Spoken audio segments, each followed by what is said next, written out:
o Rotorua. Welcome everybody to this meeting of the Rotorua Lakes Council. We have a very big evening ahead of us as this is our long-term plan hearings. So I would like to thank our members of the public for taking the time to make your submission in person. Before we start this meeting this afternoon, I'd like to invite Councillor Waru to start our meeting with a karakia, please.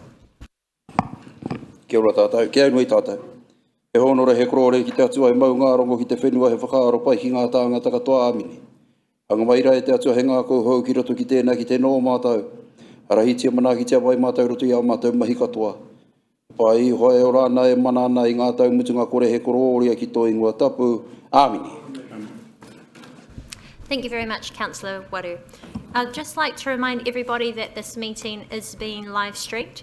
We don't have any submitters joining by Zoom, but just in case anyone wishes to view it later, you will see that there is a laptop in the middle which is recording the presenters. There is also going to be a timer just to my left here of 5 minutes, and when that 5 minutes is up, you will hear a little ding. And if you decide to continue, I will politely request that you don't. But we do have a number of submitters this afternoon, so we will get started, and I do just note the apologies of Councillor Don Patterson, who wasn't able to join us today. And I would like to call for the first submitter, Andy and Fran Taylor, to the table, please.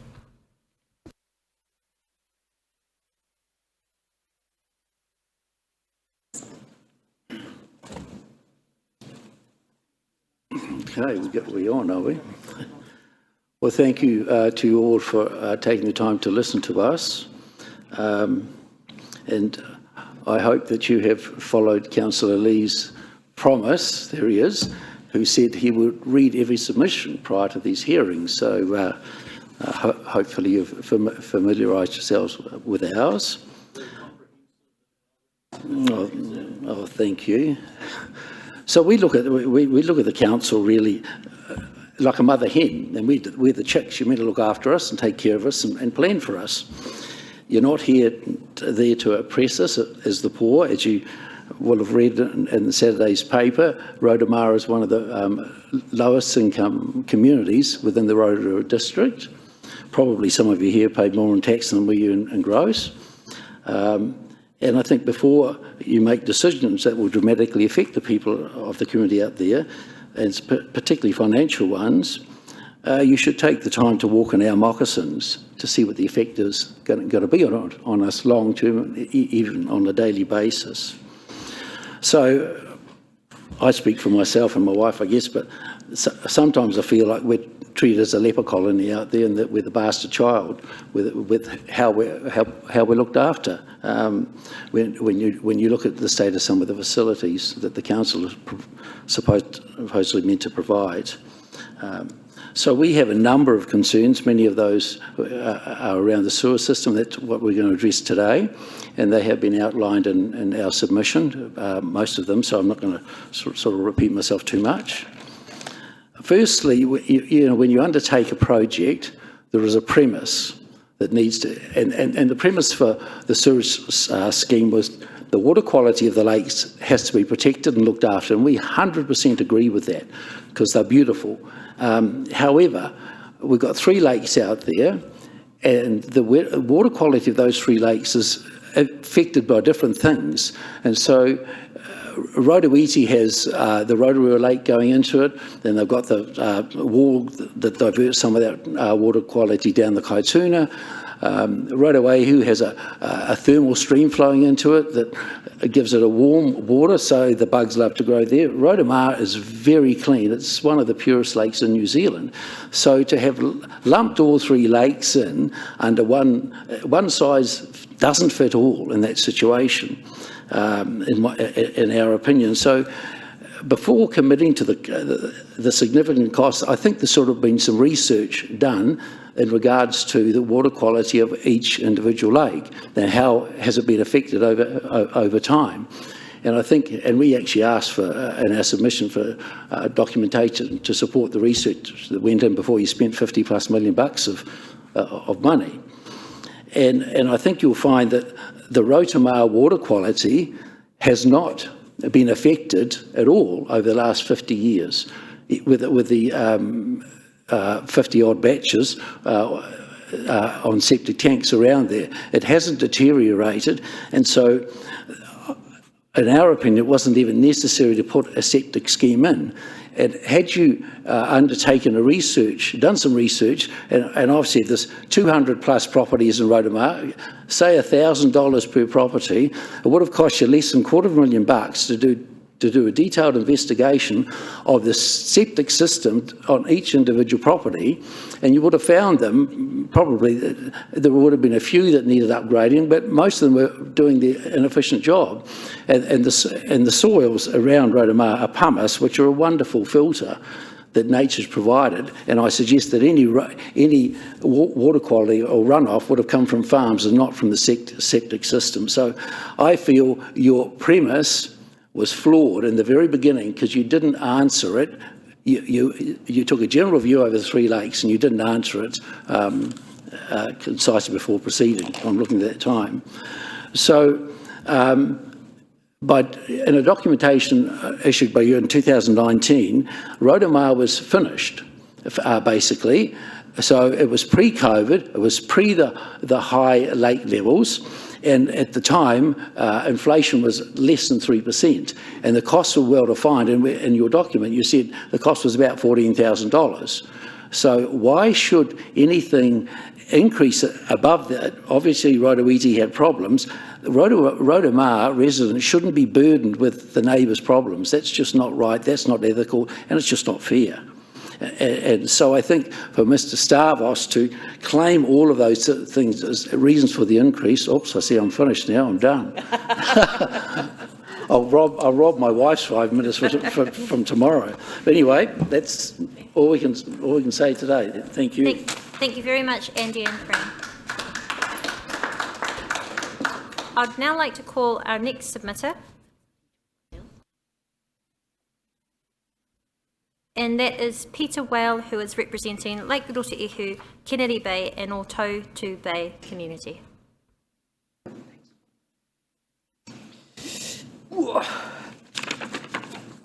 Hello. Okay, let me just get my glasses on so I can see.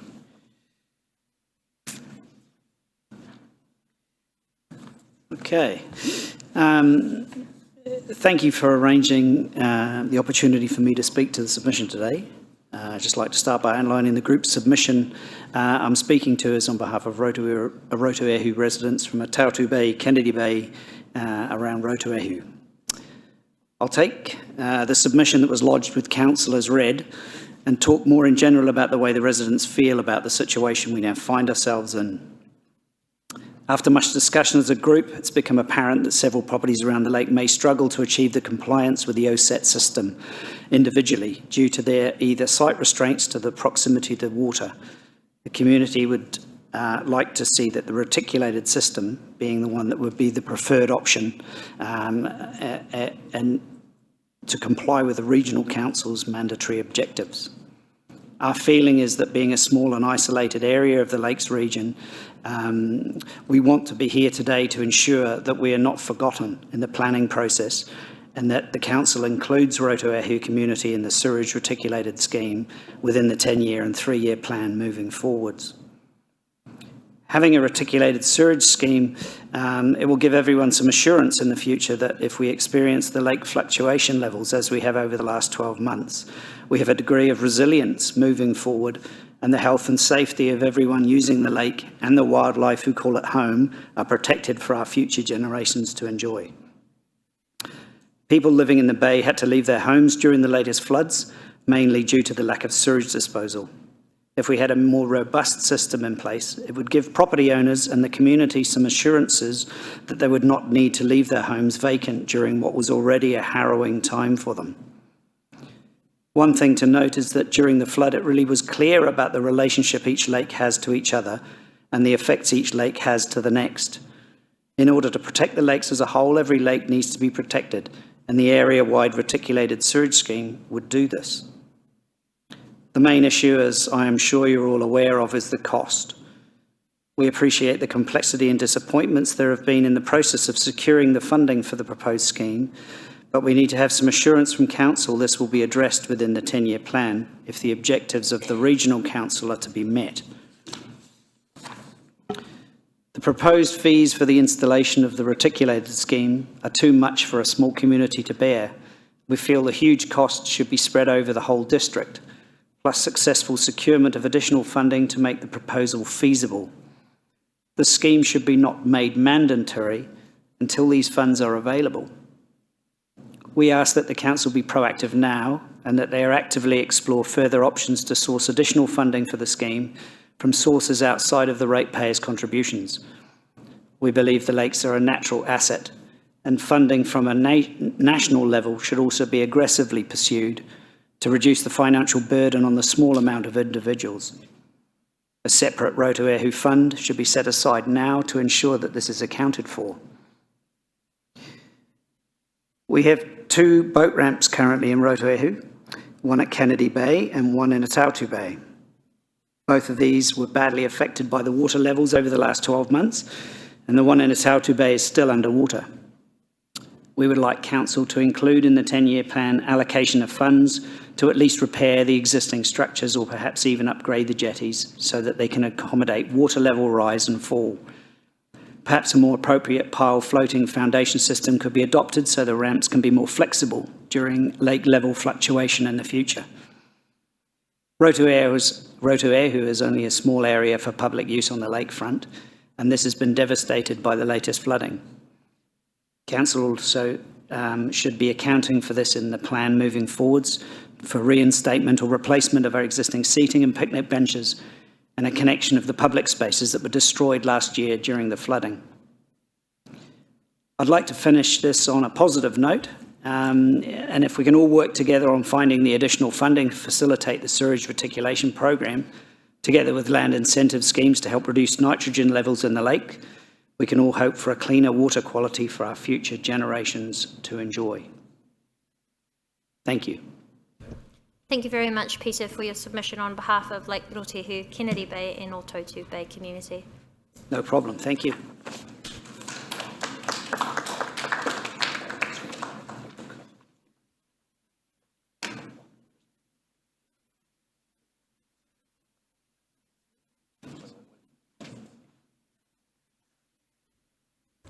Kia ora, I'd now like to bring forward Te Teira Witchman, who is representing Haumingi 9B 3B Ahuwhenua Trust.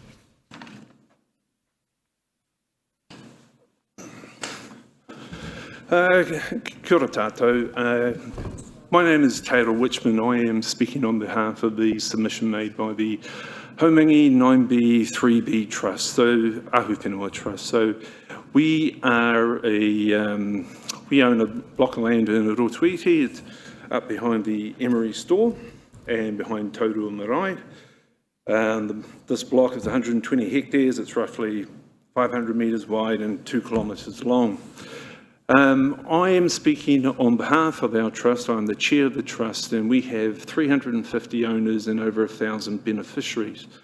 And like many of the other large land blocks out there that we all connect to, two of the key things I want to speak to today is district plan change and plan change 9.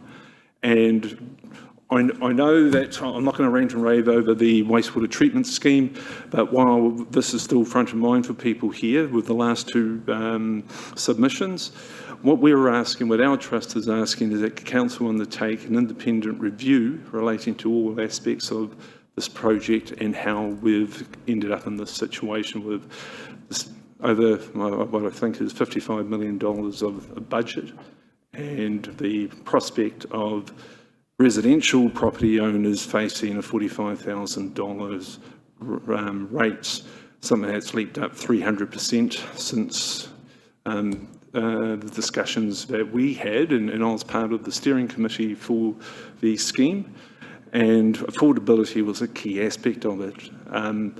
In our submission, I spoke about how that is a very small infrastructure project on the scale of things, and it should signal to all ratepayers that perhaps there's somewhere in this council that we have a concern over the council's ability to undertake infrastructure projects within budget.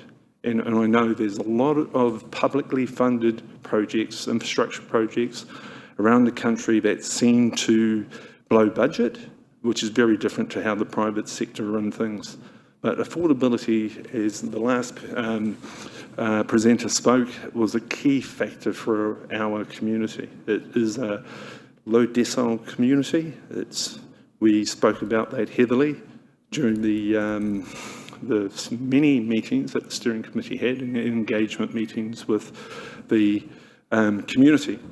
But going back to Plan Change 9 and the district plan for our community, one of the key things why our trust supported the wastewater treatment scheme, and I should say that we're one of your landlords, one of your many landlords. Your wastewater treatment scheme is constructed on 7 hectares of our whenua.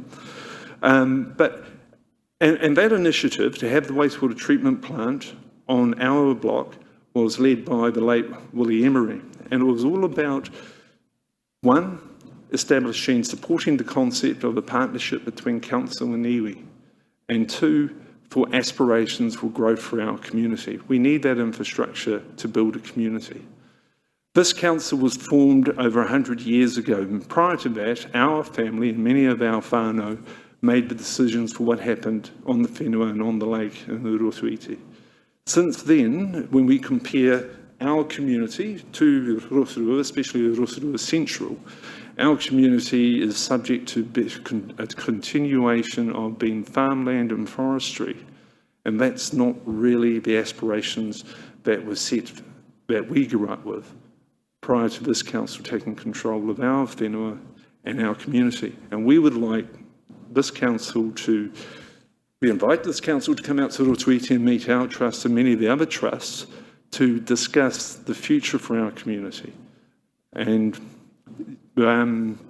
our trust went through, in the last year, we went through the development of the master plan for a papakainga on the front of our block. We were really surprised and disappointed with the plan, the district plan, which only allowed for 2 houses on our block. The Plan Change 9 has allowed for 9 houses, but a papakainga is more than just housing for old folk or a few houses in the middle of a paddock. Papakainga is about a thriving hub that supports the aspirations of whānau. And the district plan, including the Plan Change 9 for papakainga and for our entire district, falls very short of what we really want in our community. We want to build a thriving community in Rotorua, and we think what's good for Rotorua is good for Rotorua. Thank you. Ngā mihi nui ki a koe. Thank you for your submission.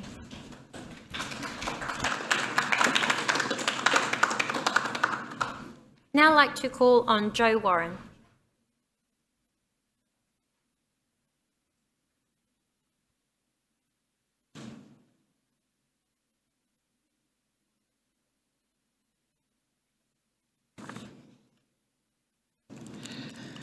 Right.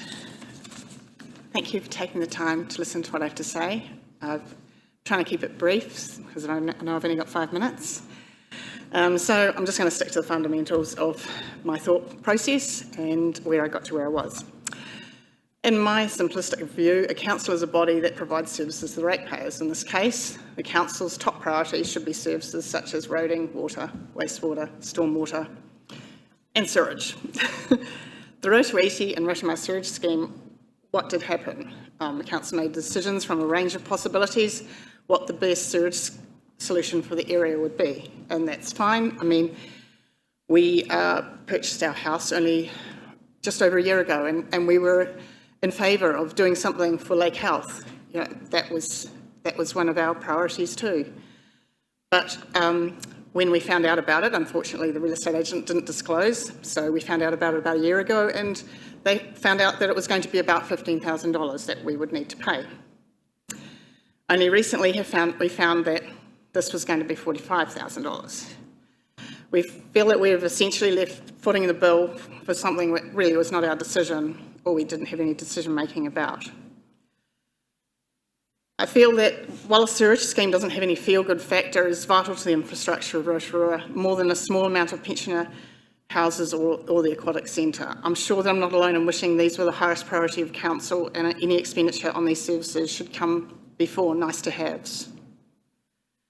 The council needs to fundamentally decide if they are housing providers. As I understand, there are 152 units, which is way less than needed for the demand, and it's questionable whether providing pensioner housing is a core responsibility for the council. We, as many ratepayers in this region, do not have the spare money to pay outright for this, and essentially saying that we support an increase in the Lakes Enhancement Trust to repay any money, as there will need to be a loan arrangement in any case for those unable to pay outright. So whether that $10 million grant comes or doesn't come, maybe the Lakes Enhancement Trust can be used to repay some of the money. It would also be good to have an option to pay off the remaining if people's circumstances do change. Another proposal in the long-term plan was to change people's rates to commercial who have their houses available for a short-term rent of over 60 days. This could be a possible avenue to pay off the sewage scheme if people are not going to be able to come up with the money, but maybe not if rates for them are increased so substantially, because that's only having your house open and not actually having it rented. I also understand the financial headwinds council are faced with, increase in interest and large debt that this council has, but that's what the long-term plan is all about. We've only moved into the area just a year ago and love being here. It's a great place to live, and thanks for all your work, and thanks for listening to me. Thank you very much, Jo, for your thoughtful submission. Our next presenters are the Citizens Advice Bureau.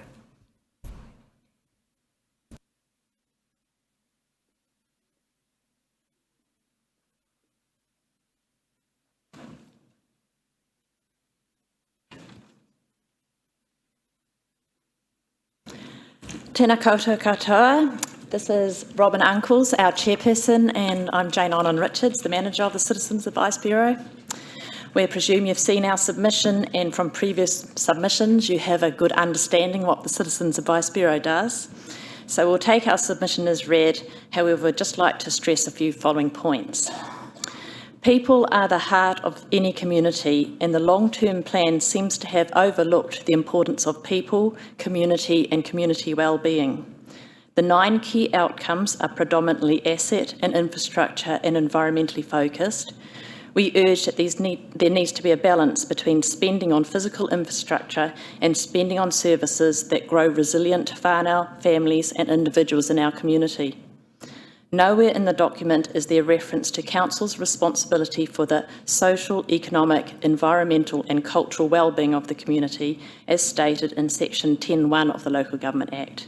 These 4 wellbeings are core to the role of the Council and need to be identified in the plan. In this regard, we submit that funding the Rotorua Citizens Advice Bureau is a cost-effective way for Council to meet its responsibilities under Section 10.1 of the Local Government Act, and that adequate funding needs to be allocated to meet this responsibility. We ask that the key outcomes be amended, in particular the connected and resilient outcome, the housing outcome and the safety outcome, to reflect the 4 wellbeings of local government. And to help you, we have provided some suggested wording for the connected and resilient outcome. Namely, our communities are connected, cohesive and engaged, and that we invest in safe, reliable services and infrastructure that support community health and wellbeing, as well as the effects of climate change and natural hazards. Finally, our long-term connection and partnership with Council is proven and unique, and reflects the synergy between the 2 organisations, as well as a recognition by Council of the important role that CAB plays in helping Council to achieve its wellbeing obligations and commitments. We urge that this partnership continues for the duration of this long-term plan. Thank you for your time. Thank you very much to you both, Robin and Jane. Thank you. I'd now like to invite our Lake Tarawera Ratepayers Association to make their submission. And we do have your presentation. If you give us a moment, we'll just pull it up. And if you'd also just like to signal when you want to go to the next slide, and we'll change that for you. Thank you.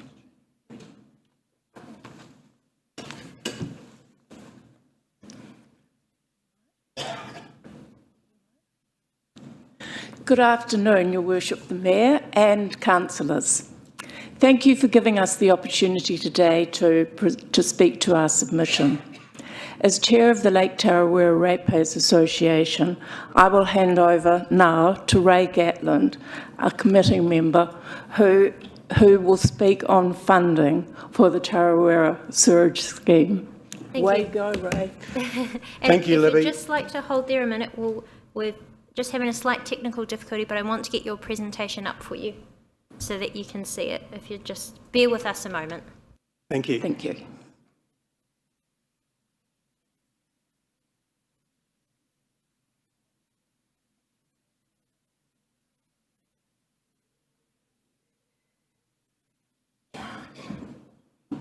How do you click them over? Thank you. Thank you, Libby. Our submission today concerns funding for the Tarawera Wastewater Scheme. The Lake Tarawera Sewage Scheme is a project of major importance because on completion it will eliminate wastewater discharges into iconic Lake Tarawera forever. Everyone involved in that project should be very proud of making this happen.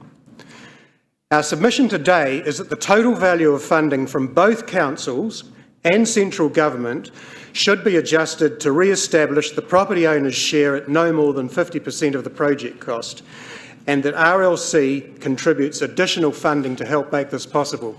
Change.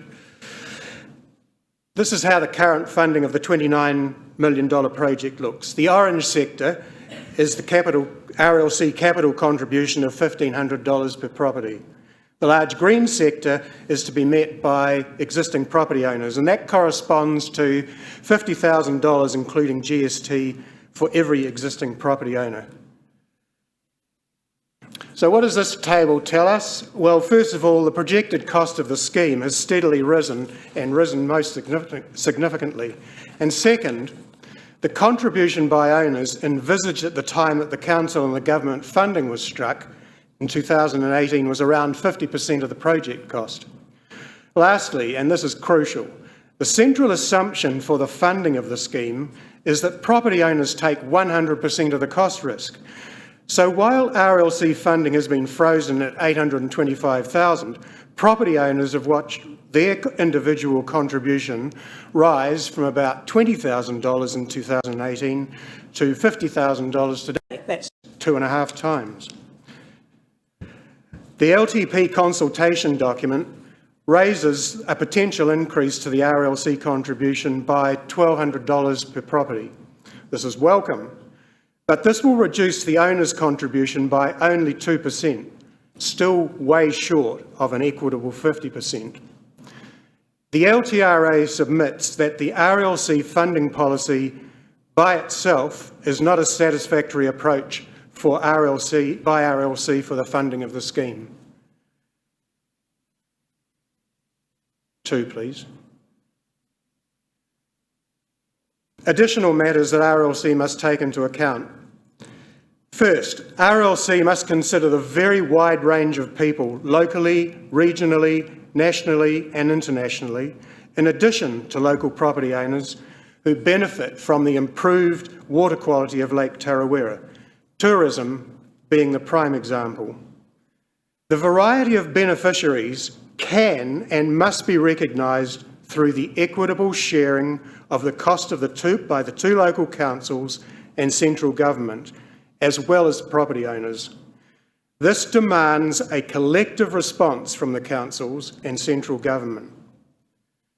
In this regard, the RLC represents those beneficiaries within the Rotorua district. Next. Long-term environment warrants greater priority to the funding of core infrastructure. RLC proposes an additional allocation of $2.5 million of the Three Waters Better Off funding for the Aquatic Centre. LTRA submits that infrastructure development is the appropriate use for this one-off funding opportunity. We request that this funding be allocated instead to the Tarawera scheme, consistent with the Council's obligations in our submission. So what is the required outcome? Additional one-off funding of $6.1 million is required to address the evolving disparity. The 446 property owners would fund 50% of the project cost. That equates to about $37,000 per property, including GST, which would be capped. LTRA requests that the RLC endorses that a reasonable contribution from property owners is 50% of the project cost, and that Council both provides additional funding and collaborates with Regional Council and Central Government to reduce the cost share to owners. That collective response is vital, and it requires your leadership. For RLC, the essential first step is endorsement of this 50-50 approach in the 2024 long-term plan. Thank you very much. Thank you. Thank you very much, Ray and Libby, for your submission.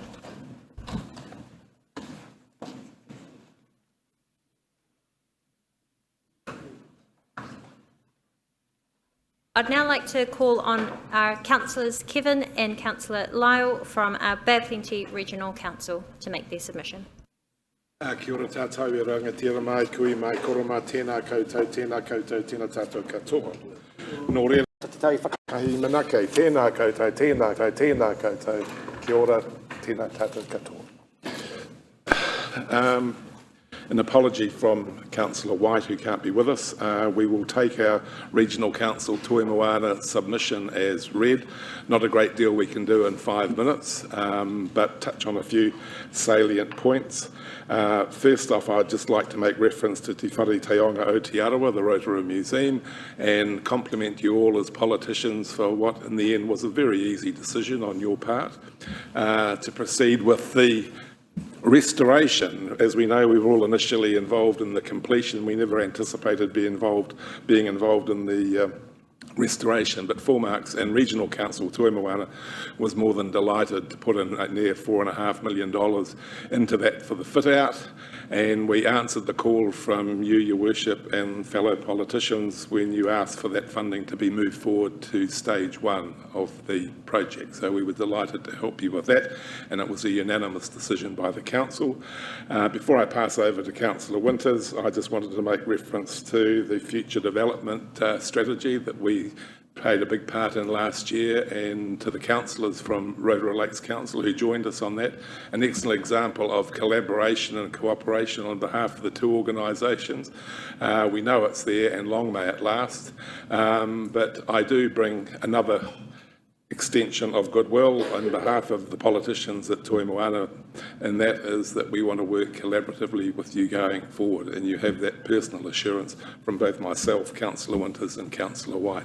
Now to hand over to Councillor Winters, who'll touch on another couple of points in our tight 5 minutes. Thank you. Good afternoon, everybody, and thank you for allowing us to speak to you. My bit of the submission is to talk about the sewerage schemes. Seems to be a theme of the day. We've put in $8 million as a grant into the Rotorua scheme. You already have that, and we welcome that, made that decision about 6 or 7 years ago. You've applied to the Ministry for the Environment for a $10 million loan to go into Rotorua scheme as well. That decision is pending on the Minister for the Environment. That money is if it's granted, it's going to be taken out of the nitrogen incentive monies that Regional Council is required to buy nitrogen out of the Lake Rotorua catchment to the tune of 100 tonnes as part of Plan Change 10, as part of the integrated framework that everybody signed up to a few years ago with Plan Change 10. The 100 tonnes, we're about halfway, and hence there's a surplus of funds at the moment. We have to get to 100 tonnes by 2032 as part of the integrated framework. So that 10 million, Your Worship, is a loan, it's not a grant. And so we require some sort of agreement. The group requires, the Rotorua Lakes Strategy Group requires as part, and because The Regional Council is an administrator of that nitrogen buying scheme for Lake Rotorua. We require that money to be paid back by 2032. How you do it is over to you, but it's a loan, not a grant, another grant. We've suggested some annual repayments in our submission in terms of a lake enhancement rate, increasing the lake enhancement rate, but we see it as, we want to make sure that it's a loan, not a grant. Madam Chair, I'm happy to answer any questions. I see there's a minute left on the clock and we're done in 4. Thank you. Thank you very much. We're not taking questions as part of the hearings. However, if you have any further points you wish to add, you're welcome to. We're good as gold. Thank you. You can give the next speaker 6 minutes. Thank you very much for the time making your submission in person.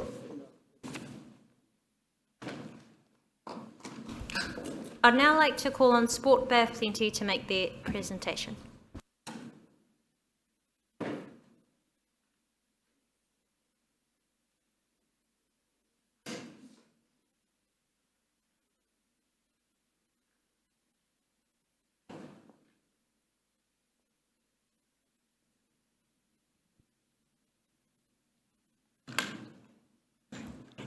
Tēnā koutou katoa, ko Heidi Litchwa tōku ingoa. Thrilled to be here to give this verbal submission, obviously to support our written submission. Rotorua is my home, so I'm really excited to be able to talk to this. Sport Bay of Plenty want to reiterate our commitment to working with Rotorua Lakes Council. That's why we have our full leadership team here today. Each of them will have a chance to speak and introduce themselves. But just to start off, I want to reinforce that we appreciate the Council's investment into sport, rec and play. We're very aware that councils are the largest contributor to the infrastructure for sport, rec and play, and that is obviously an essential ingredient to keeping Rotorua moving. And we also appreciate the fiscal challenge that faces you. And we believe that there is strong evidence that supports the long-term benefits of investment in play, active rec and sport. It's fully documented in our submission, but obviously we know there is some short-term challenges, some medium and some long-term challenges, and think there is really strong evidence to support the continued investment in play, active rec and sport. And I'm going to hand over now to Larissa, our GM of Strategic Partnerships, to talk to some of the specifics. Kia ora tātou, ko Larissa Kaff tōku ingoa. Again, thank you for having us this afternoon. I'm going to talk to our key submission points.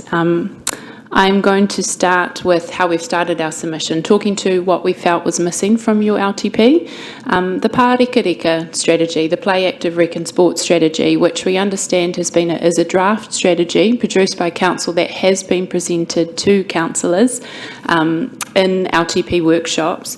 We just really urge Council to consider this strategy and to look at investment into the strategy to actually activate that strategy. That strategy is a collaborative project with the Rotorua Lakes Council staff, Sport Bay of Plenty and Sport New Zealand. Worked intensively for, I want to say close to 2 years, understanding community needs and desires and insights from the community for the play, active, rec and sport sector. And within that strategy, it holds points where in a fiscal challenging environment, we're able to still activate play, active, rec and sport. The key points within that strategy talk to indoor court provision and also accessibility, so making sure our spaces around play, active, rec and sport are accessible. Secondly, I want to talk to generally the provision for sport and recreation specifically, indoor court particularly. I do acknowledge the investment into Te Toki Place, so thank you. I didn't see that in the LTP but saw it in the capital projects spreadsheet or budget, so great to see that happening. I just also want to acknowledge there will still be a deficit in what we call supply for both outdoor sport provision and particularly indoor court provision. The growth that we're seeing in your population is showing that our deficit in those indoor and outdoor courts are increasing. Sport Bay of Plenty support the submissions from Rotorua Basketball in terms of looking into their feasibility work for an indoor court facility. We acknowledge the feasibility work has not been completed yet. However, some of the insights and the proposed investment from there, we urge Council to consider that within their LTP planning. Secondly, with provision, the other submission undergoing feasibility is the Te Arawa Waka Trust, looking at waka armour provision on the Rotorua lakefront.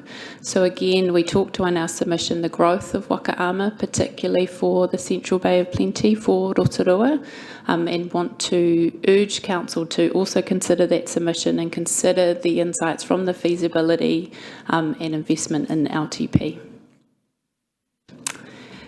That talks to what is missing from your LTP. I'll move on to the key points that you have related to our sector within your LTP. Firstly, the Aquatic Centre. Thank you for including this in LTP. Sport Bay of Plenty supports option 3. We believe that option 3 is the best asset to the community and from our perspective addresses the needs for the growth of active rec participation in aquatic. The skate park, pretty cool. It's pretty cool, eh? The skate park for us has been part of our Spaces and Places strategy, our Bay of Plenty Spaces and Places strategy. It is a priority project and has been since 2020. We understand it's been challenging to get the skate park work underway, but we do really still support investment into the skate park. We want to highlight the lack of provision for skate park, particularly for our younger population, for our tamariki and for our rangatahi. I appreciate Rotorua has amazing access to mountain biking and dirt pump tracks, but when it comes to skate parks or concrete pathways, there is a lack of provision, and the current state park needs to be updated. Thank you very much for your submission. Apologies, we keep a strict 5-minute limit to be fair on everyone, but we do note and also acknowledge your written submission as well. Thank you very much. Thank you. I'd now like to call Trina Benfell to make your submission.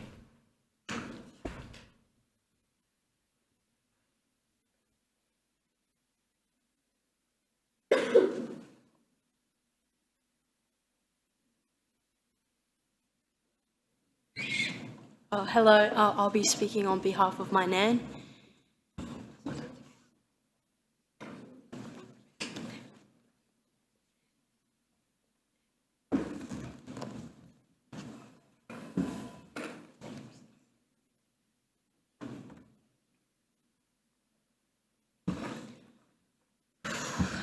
Kia ora, tēnā koutou katoa, ko Dante Temura toku ingoa, ko Wayne Temura toku pāpō, ko Leah Temura toku māma, ko Rotorua toku kāinga.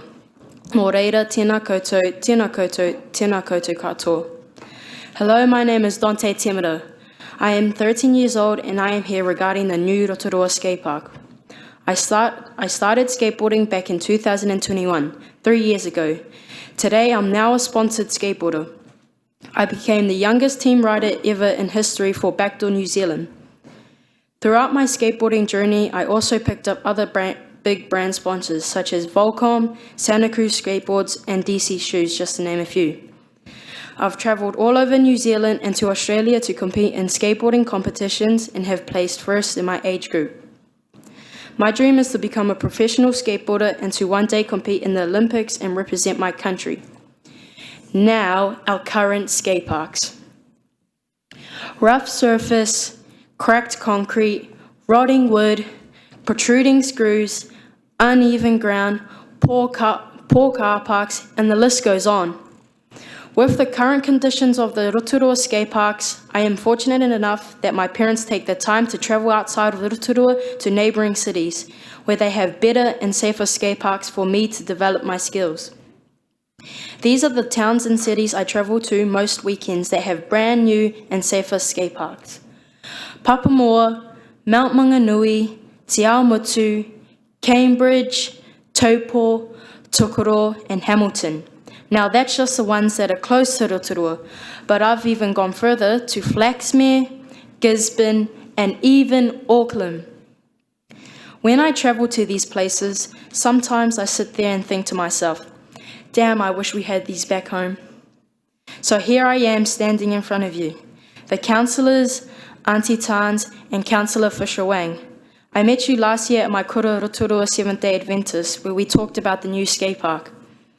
It is important that we continue the build of the new Rotorua skate park.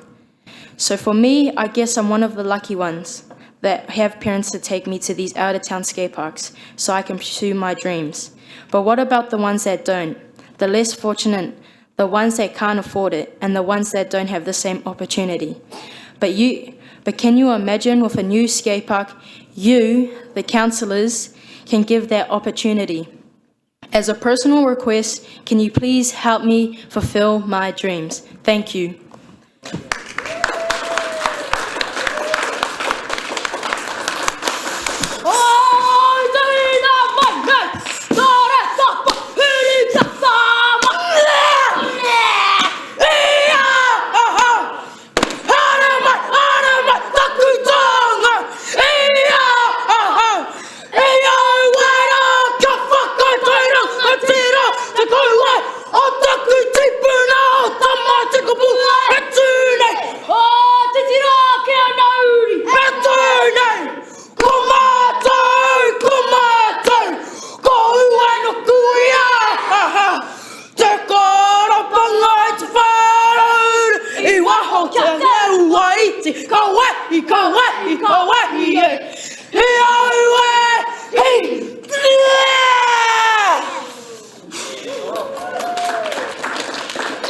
Nō reira, tēnā koutou, tēnā koutou, tēnā koutou katoa. Kia ora. Kia ora, ngā mihi nui whia koutou. You've certainly put down the challenge. Thank you.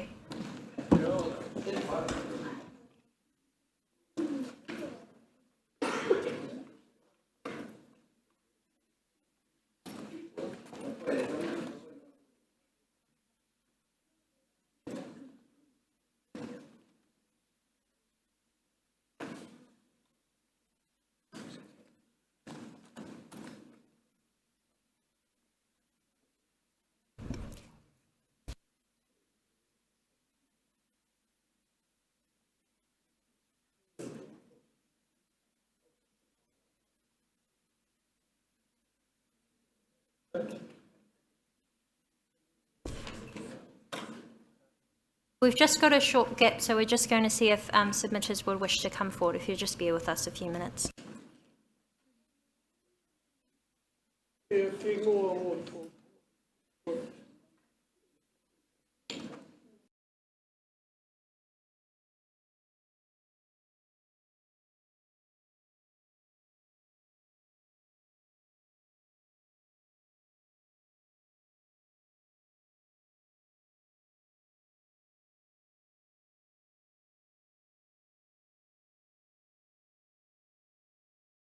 If our elected members could please take your seats.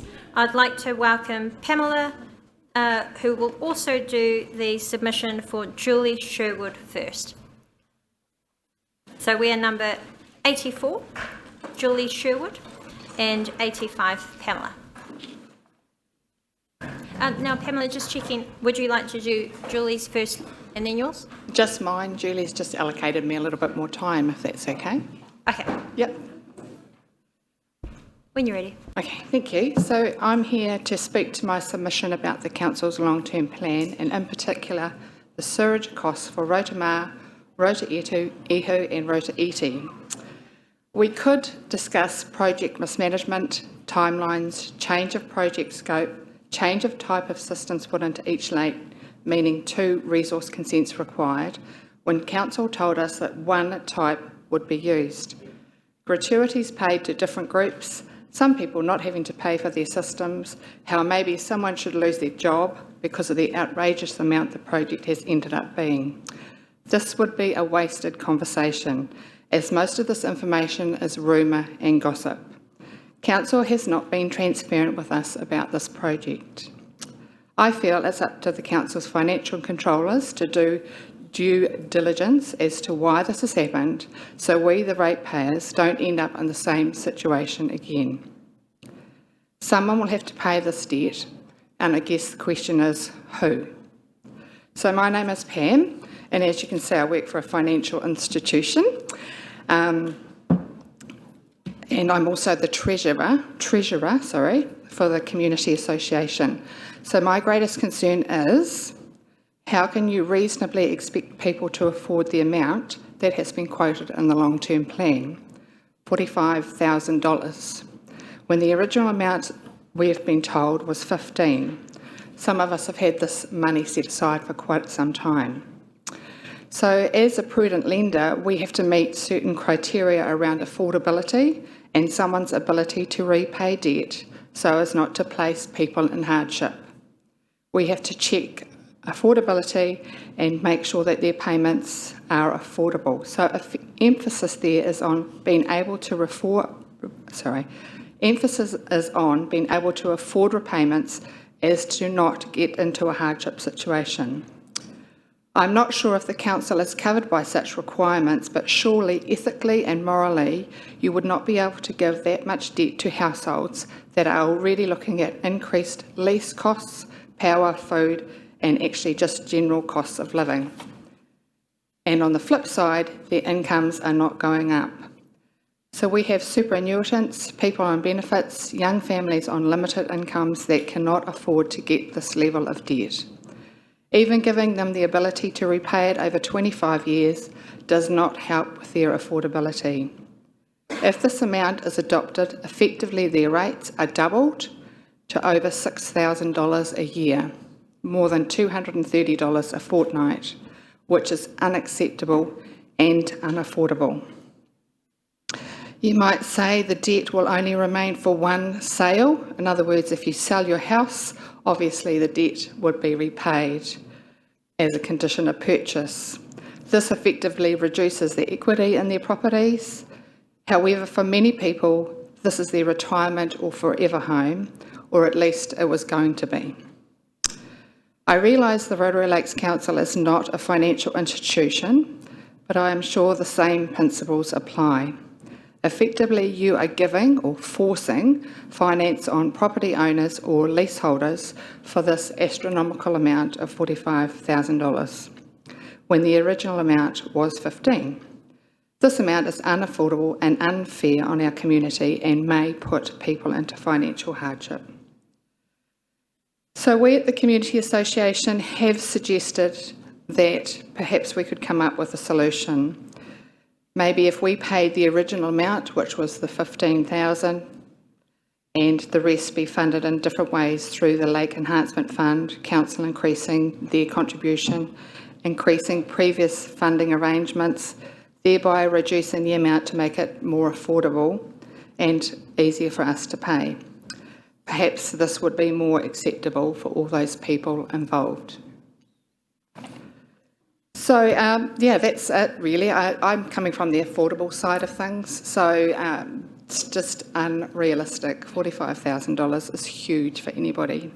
I've also got a lovely email here from one of your employees, I think he is, saying that they are hoping to keep the cost as close to the $14,100, which was originally quoted, in an effort to make sure it's affordable for all the affected residents. So we've got it in writing, and for me, it's really just around the fact that it's just not affordable for so many people out there. And that's basically all I've got to say. Thank you very much, Pamela, for taking the time to present to us. Okay, thank you so much.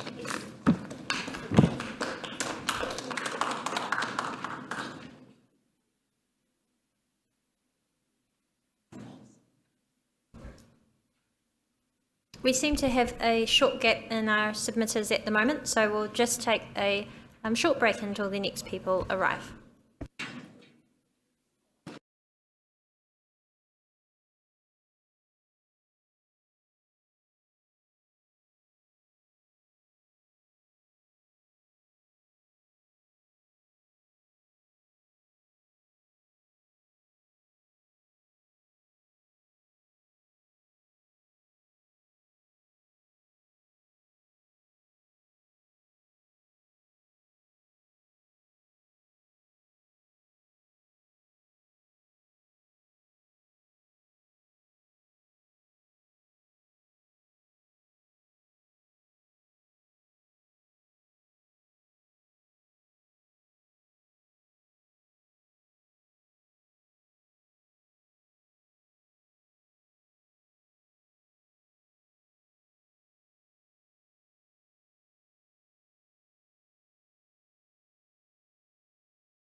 Stevens from the Lake Tarawera Community Group Incorporated to make his submission. Welcome to you both.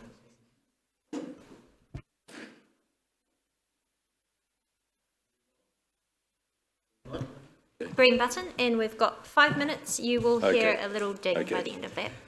Yeah, thank you for having us today. This is my daughter, Anyusha. She wants to say a couple of words too. But,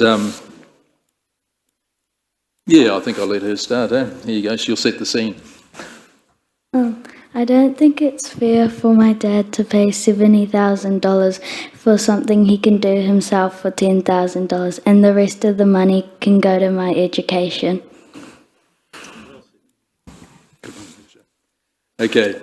Yeah, the saga's been going on for a long time, but basically I went to the meeting at Rotorua a little while ago, and I think the big difference between Tarawera and the Rotorua community is that at Tarawera, 70% of us have never signed up for anything.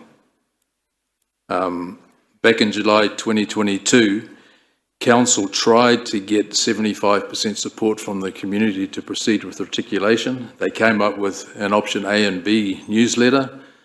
Basically, option A and B were identical, so that we didn't have an option. It was a Clayton survey. At the time, they led us to believe that there was 6.5 million from the Ministry for the Environment there for option A, and it wouldn't be there if we voted for option B because it would be too far away.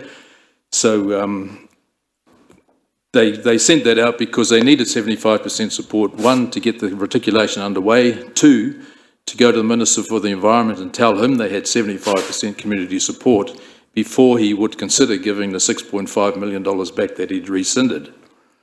So, and it's not Council's fault, it's Council staff that misled you into the staff put the figures up on the screen here to say there was 75% support when there was only 30%. So, and on the basis of that misinformation from your staff, you went ahead and made the decision to proceed with reticulation. Now, the community has never signed up for it, and quite frankly, we don't care what figure you put in your long-term plan, but we ain't paying for it. And the other thing is that, you know, when that option A and B thing came out, we put forward an option C as a community, and that had overwhelming support. Far more than option A, I think, had 100, and we had over 200 for option C. Now, Council wouldn't even recognise it. We talked to them, they wouldn't recognise it, didn't listen to the Council's views, primarily because they didn't want that, because they wouldn't get the 75% to go to the Minister and say, we want the money back. So they really cooked the books. And what we're saying is option C is basically that the community install this, we do our own installation on our own properties. Now, what's happening at Tarawera at the moment, the message is going around to not let the Stage 2 contractor onto the properties and to not sign anything. So what we're going to end up with is a situation where the only way that Council can come onto our properties to do that work is to invoke the Public Works Act. And I don't think that's even going to be possible, because the residents here are quite happy to do the work themselves and to connect up to the main trunk sewer line, which at the moment is like a $15 million white elephant that's going nowhere, as you all know. And I mean, you know, we've been proceeding on this whole basis under an open checkbook scenario, which nobody does. Nobody in business would even contemplate that. But we're just sitting back, and no matter what mistakes Council staff make and how shocking they are in the way they roll out the scheme, they just think it doesn't matter. The rich buggers at Tarawera will just pay for it, you know, and we're not going to wear that. We've been asking right from day one for a fixed sum, and we've never got it. So, yeah, I mean, we're all pretty angry, we're all pretty upset, and we don't like being pushed around, and we've been trying to be reasonable, and we put forward an option C, which we wanted to discuss with Council, but they wouldn't even listen to it. So, yeah, that's basically all I've got to say, is just, you know, really, you can put whatever figure in the long-term plan, but at the end of the day, if the people aren't going to pay it, they're not going to pay it. But thank you. Thank you for taking the time to make your submission in person, and thank you to your daughter as well.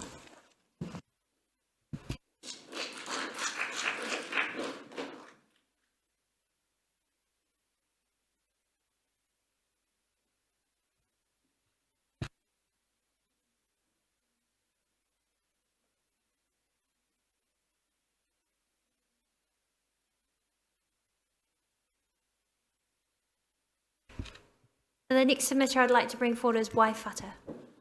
And this is hearing number 104 on the following page, elected members. Kia ora wai. Tēnā koutou ki ngā kai kaunihira o te kaunihira o ngā roto o Rotorua. Me mihi kia koutou mo te tuku, i ahau ki te kōrero i tēnei pō, mo te kaupapa LTP Takiwā o Rotorua 2024-2034. My name is Waringi Whata, and I'm here to speak not only for myself, but also on behalf of my ahi ka whānau who are directly affected by the Rotiti Rotorua sewage scheme. Many of them submitted to the Rotorua District Long-Term Plan but did not have the confidence to speak for themselves. I was born and bred in the Rotorua District, and I am a descendant of the original occupiers of the lands at Lakes Rotiti, Rotoihu and Rotomā. My people have lived in this region for hundreds of years, and my successors will continue to reside here for hundreds more. My main reason for speaking tonight is to express my resentment towards the proposed costs of the Rotiti Rotomā sewage scheme on my community. My brother and his wife, who live next to our marae, built their home in the 1980s and raised their 5 boys in that home. They are both superannuants and both suffer from health issues. His son has recently built a home on the same land that he has occupied for the last 35 years. My nephew and his partner have 3 young children. Apart from the usual bills required to support their family, they are now required to pay off the mortgage. I have a 90-plus-year-old auntie who lives in her home, in the home her and her husband built for their family. Her husband died several years ago and she's lived by herself since. She receives a New Zealand superannuation. After paying her bills at an ever-increasing rate, she is not left with much money to enjoy a well-deserved retirement. I have another auntie who is 88 years old. She too lives in the home her and her husband built for their family. Her husband also died several years ago and she has remained in the home ever since, living with different family members over time. Her mokopuna, his partner, and her mokopuna tōrua, one with high needs that requires extra attention to manage his condition, currently reside with her. He is 7 or 8 years old, and apart from his upbringing being dynamic and often complex, the whānau are faced with numerous challenges such as emotional stress, grief, and financial difficulties.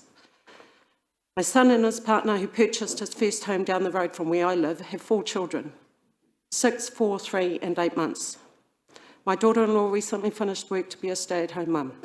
My son works long hours every week, often travelling to Taupo daily to support his family. On top of the basic necessities required to survive, he also pays a mortgage and car loan payments so he can provide a safe, healthy home for his family. Down the road from my son's house is my 70-plus-year-old cousin and her husband. They live in the house they built for their family over 40 years ago. They are both superannuants and look after their 2 teenage mokopuna. Next door is another cousin. Her and her husband raised their family in the house her grandparents built over 50 years ago. Her husband has recently reached retirement age and they both support one of their daughters who has medical issues, and they look after her 2 young children as well. She has been the marae kaitiaki for as long as I can remember. She continues to uphold the mana of the marae for her whānau, the hapu and the iwi. All the work she undertakes is voluntary, like many of our marae kaitiaki. We have 7 marae at Rotiti. Further down the road in a place we locals know as Whenua Kura are more whānau. They too live on the lands that were passed down by their ancestors. Many of my nieces and nephews and their children who live at Whenua Kura are currently housed in transportable homes. The financial commitment to build their own home is out of reach for many of them. Also at Whenua Kura is another cousin who raised all his boys in the house him and his wife built for their family. All their boys were born with disabilities, a couple with severe conditions. He has spent the majority of his adult life supporting his family, but especially his boys. He recently lost one of his sons as a result of this disability. He is on the New Zealand superannuation. This is just a small snippet of Te Tokotoru o Manawa Kotokoto, ahi ka whānau who are directly affected by the costs of the Rotiti Rotomā sewage scheme. We feel RLC has been irresponsible and commercially negligent for imposing this exorbitant cost on our community. Many whānau signed agreements based on the 15K estimate under good faith and trust intentions. RLC managed expectations poorly and is not behaving in the spirit of partnership and trust, and should not expect our community to carry this financial blowout and burden. In addition, the repayment options provided are also unaffordable, whether the cost is 15K or 45K. On top of this, we are also expected to pay an ongoing annual sewage maintenance rate. Our ahi ka whānau feel they are being rated off their ancestral lands. We cannot afford this scheme. Kia ora ki tātou. Kia ora Wairangi, thank you.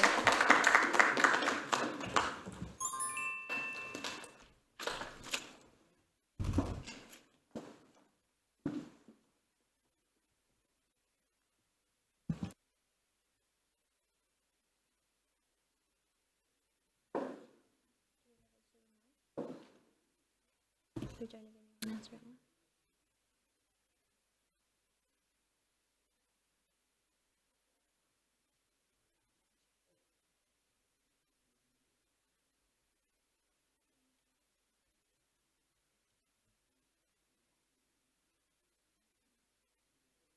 Yeah, it's quite cold in here.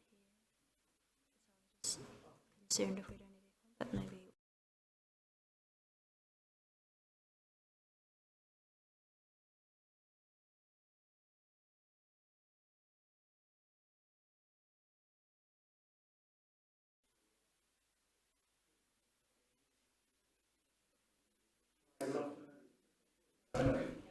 Hello and welcome, Jack James. I'll just let our elected members know this is hearing number 105.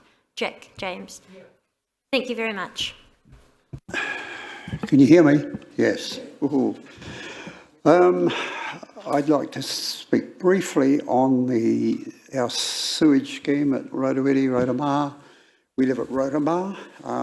This, as you know, has been going on for years and years. I'm not going to bore you with facts and figures and the history. You know that, or you should do. We were against the scheme from the start, like a lot of people at Rotorua, because of the initial costs, which was 15, whatever. That, of course, as we all know, has gone up sky high, which we can't afford. And I think I can speak for a lot of people, they can't afford it. A lot of pensioners, single people with families, they've got no way of coming up with that sort of money. Sorry, but there you have it. We were against the scheme from starters, as I say. We held off. We were one of the last to have the step system put in at Rotorua. We hung off and hung off. In the end, we got letters from the council stating that if you didn't comply, well, it was tough luck. They'd come and do it anyway. So there you go. So we signed up, I suppose it was for 15. And, but like a lot of people, we can't really afford 15. We can't afford 45 or 30 or even 20. So what are you guys going to do? I think you should go back to government for additional funding or whoever. They can find money for Ukraine to kill people or feed people, whatever they do with the money, who knows? And it's our money, it's taxpayers' money. So this is where we are, and a lot of people are the same. We can't afford it, sorry. So I can't even sell a kidney. I'm too old, they wouldn't take it. Thank you. Thank you very much, Jack.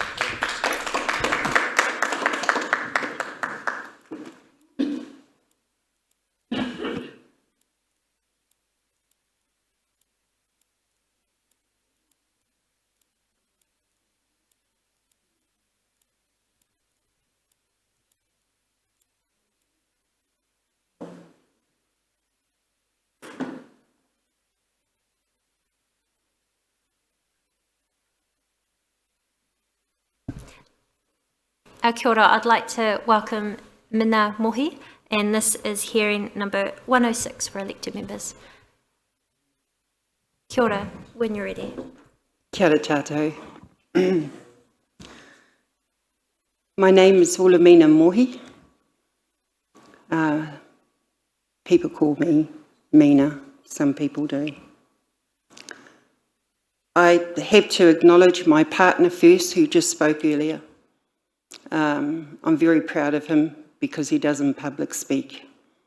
So I'm very proud of him for what he's just done. So thank you, Bud. We contemplated today whether we were going to speak at all because both of us aren't really public speakers. We're just normal Rotorua community concerned people. I had a karaua come to me today because I thought, am I going to speak and what the hell am I going to say to you guys? I know I've spoken to some of you earlier and it hasn't been very nice because we're afraid of what you're proposing and what we feel is enforcing on us. So, excuse me if I've been intimidating to you, but I've felt that from you. So it's a bit of a mirror. I want to just share with you a kōrero from a karaua who I respect. And these words came from him today. So if you just bear with me a moment, here it is. Don't be afraid of someone who is trying to assert authority on you. Just because somebody has authority does not mean that they have more mana.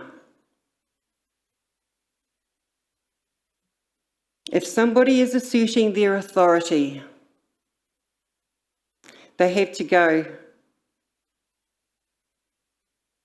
They have to let go of respect and understanding to get their way.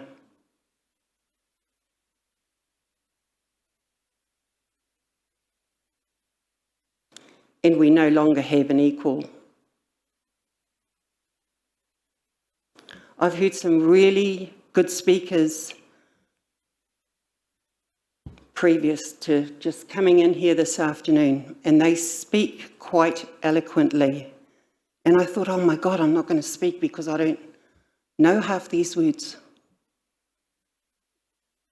I don't want to keep up with the technology, and the reason why we didn't really need our sewerage scheme that we're facing now for $45,000.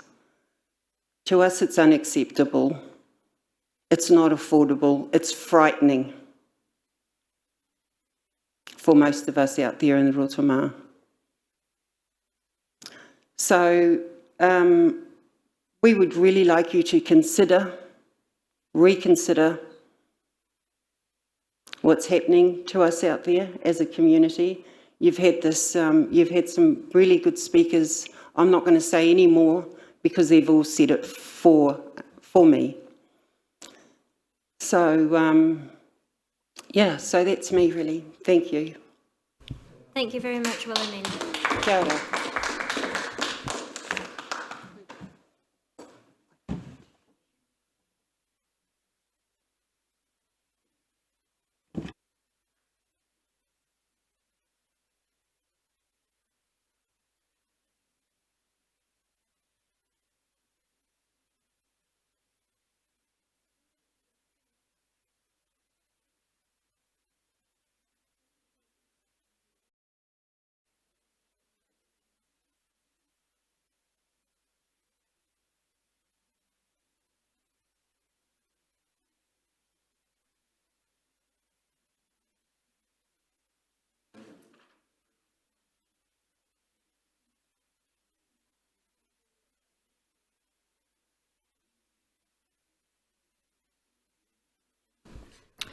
We'll just wait 5 minutes as we have someone trying to connect by Zoom, but it seems like there are some technology issues. So we'll just give them 5 minutes to connect. Otherwise, we're not quite sure. We're not quite sure, sorry. But the remaining submitters have indicated that they won't be arriving, and so we will take our break after the submitter if they are able to join us. And that will be a break until 6:30 p.m. when we have our remaining evening submitters.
A break now, and we have our next submitters coming back at 6:30 p.m. So if you could please return to the chamber shortly before 6:30.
p.m, so we will get back underway with our hearings.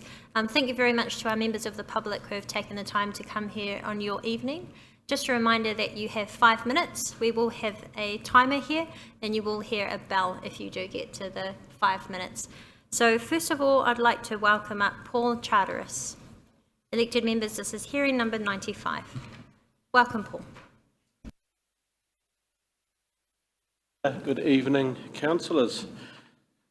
Unbelievably, it's the first time I've had to address council. I'm Paul Charteris. Myself, my wife Sarah, and our 3 very young children live at 297 Central Road in Hamarana. I'm the founder and the former owner of the Tarawera Ultramarathon. It's an event that's brought over $20 million into Rotorua and a further well over 20 million extra into New Zealand, because it's the largest international mass participation event in New Zealand. Our submission is on the short-term rental topic. We own an Airbnb on our 3.3 hectare lifestyle property, and it's called Wildberry Cottage. It's a 52 square metre purpose-built cottage around 120 metres away from our house where we live. The cottage occupies, and the garden and everything, less than 10% of our land area, and the cottage and everything, driveway included, I reckon is around about 28% of our property's capital value. Around about $340,000 out of $1.21 million. The key points of my submission are, firstly, that the rates for our property are indicated to increase from $4,200 to $11,100 per year. $6,900 increase, or 165%. The proposed rates increase has been applied to the entire capital value of our property, including our own house where we live. I think this is unfair, and that any rates increase to a commercial rate should be only applied to the percentage of the capital value that is actually an asset that is used to derive revenue. In this case, probably only around 28% of our capital value. Obviously, for council to measure what portion of the property is deriving that income, it requires quite a fine-grained approach and would require investment from council in having inspectors to see what is the proportion of the property that's actually deriving income versus private residence. A property like ours is not comparable to a hotel or motel, and where the 100% of that property is a commercial enterprise. A rating increase or fee could and should be fairly applied to a property where 100% of that property is for short-term rentals. This would be equivalent to a hotel or motel where 100% of that property is a commercial enterprise. While council acknowledges the contribution of short-term rentals to our accommodation market, it is not only us owners who receive the benefit. In the case of our cottage, we have many guests that come to our cottage purely because they want to come and stay with us. It's a very popular honeymoon destination, and we have many people that come to the area only because they want to stay at Wildberry Cottage. This is a concept of accommodation-led tourism. And you all know that events and the destination itself are a major draw card. In our case, we're finding that our own little cottage is a real draw card to bring people in, and then from there it does spread a benefit to others, other businesses in the area. We cannot convert this cottage into long-term accommodation. The building is too small. There's no garage outdoor sheds. There's no real storage in there. It just will not work. If we did convert to a long-term rental, we would also lose the business reputational equity that we've built in that cottage over 3 years, which is a 5-star rating. It's a guest favourite, it's a rare find, and we are a super host. That combined is a value of about $50,000 to $100,000 to us. So we would retain the capital value of the cottage if we went to a long-term rental, but we would lose our business equity in that enterprise. Look, we fully agree with Rotorua Lakes Council. Airbnbs should contribute to Rotorua Lakes Council resources in some way, but it must be done in a fair and equitable manner. Thank you.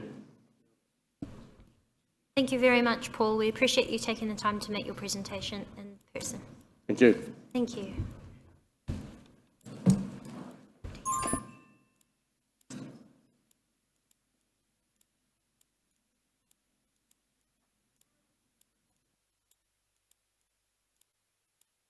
I'd now like to welcome India to make her submission.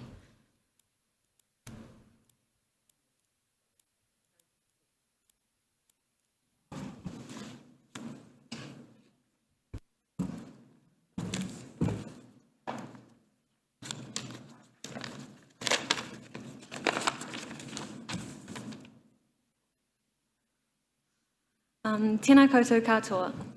Imagine waking up one morning and realising that the world around you is no longer designed for you. Picture yourself trying to navigate a city where sidewalks are uneven, ramps are scarce, and elevators are often out of order. Imagine you're in a wheelchair, but the building you need to enter only has stairs. Or perhaps you're heading to a council meeting, but you arrive only to discover both elevators are out of order. Reluctantly opting for the stairs, the result is days of excruciating pain and a sense that your rights are not respected. Individuals with disabilities have mastered the art of adjusting and coping in unimaginable ways due to feeling like we are burdened on society by advocating for our rights. This is the harsh reality faced by millions of people with disabilities on a daily basis. We often think of diversity in relation to race, gender, and sexual orientation, and we often leave out the largest minority group, people with disabilities. Diversity is about valuing different perspectives and experiences, and disabilities offer a beautiful and different perspective, yet we very rarely hear it. Accessibility is not just a convenience, it is a fundamental human right. When we talk about inclusivity, we must move beyond mere words and put together tangible actions to ensure that every individual, regardless of their physical or mental abilities, can participate fully in society. Think about your own life. How often do you take for granted the ability to easily access a grocery store, a public park, or even your workplace? For someone with a disability, these routine activities can become unconquerable challenges when accessibility is lacking. Our communities are stronger and richer when everyone can contribute and participate. It's not just about building ramps or installing elevators. It's about creating an environment where everyone feels welcomed and valued. This means rethinking our public spaces, our workplaces, and our services to be inclusive for all. It means listening to the voices of those who live with disabilities and involving them in the planning and decision-making processes. So as I sit here today in front of you all, I ask you as councillors to please prioritise the rights of disabled people in the long-term plan. Thank you very much, India. We appreciate your submission and also your contribution to our Youth Council. Thank you. Thank you.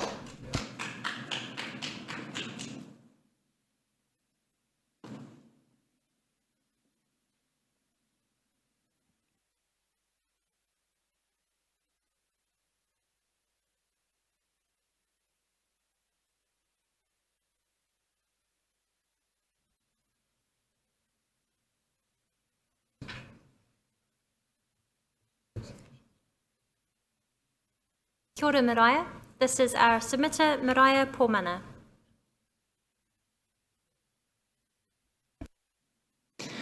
Kia ora.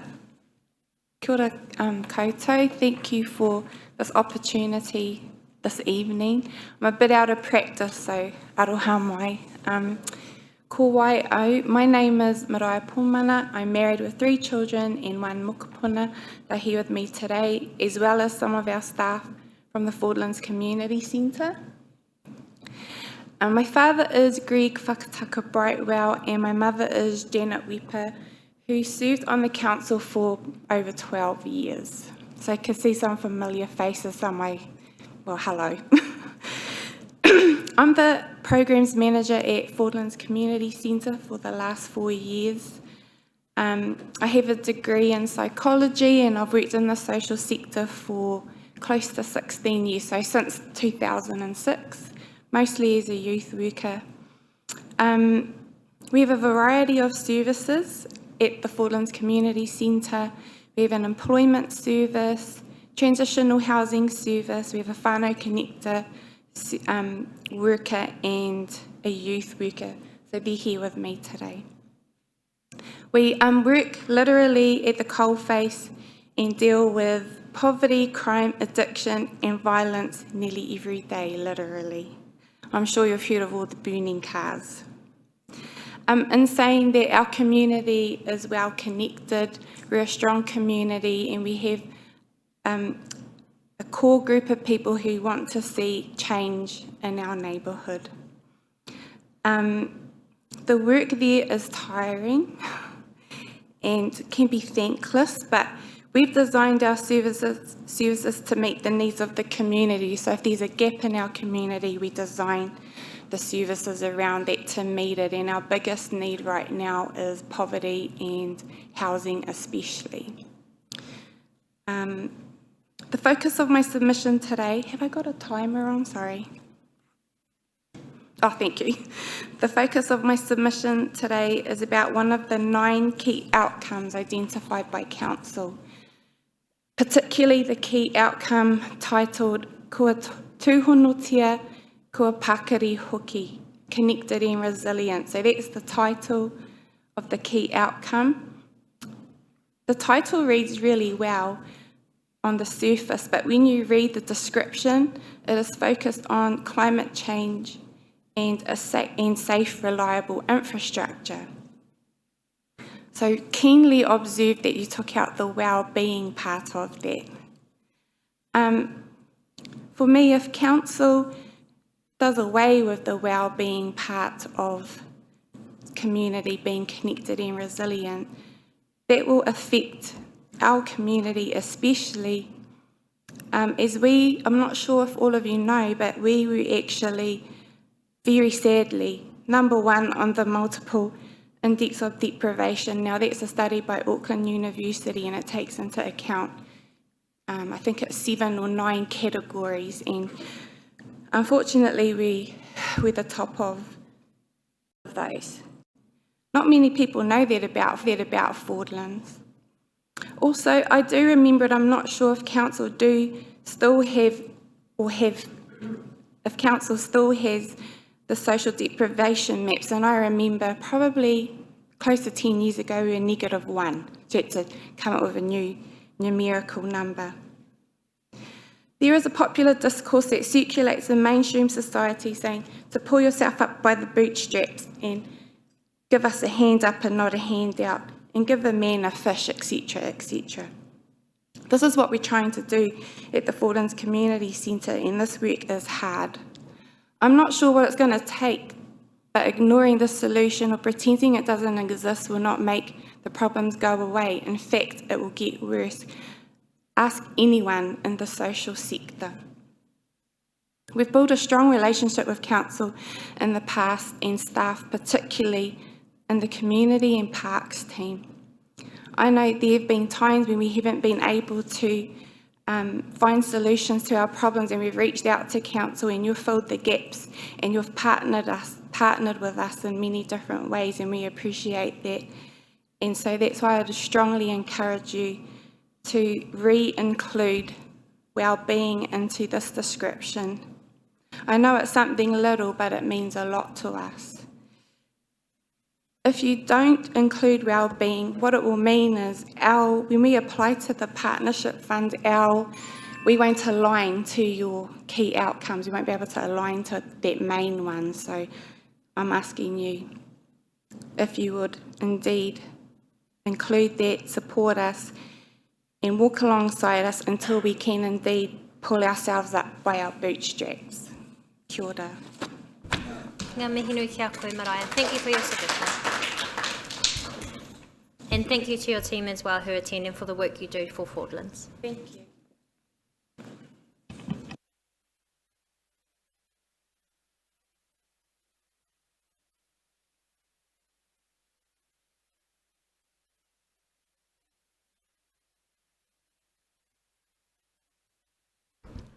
I'd now like to invite Mitch Collins to make a submission for the Lake Okarika Community Association.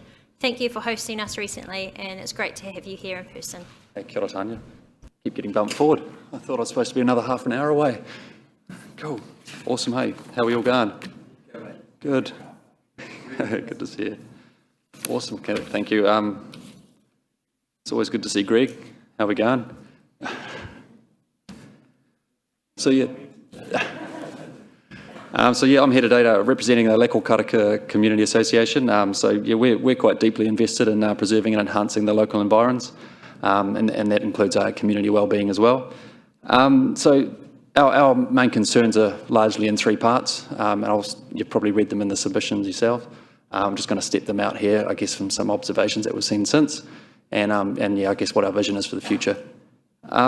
The proposed changes or the proposed reduction to maintenance services on public and road reserves, look, it's not something new to us. We did see that there was some signal of a reduced service, I think the 5-star service, Tanya. We're thinking of coming back from that. Now, that's not new to us. We've seen that happening for years. We've seen a deterioration in that service.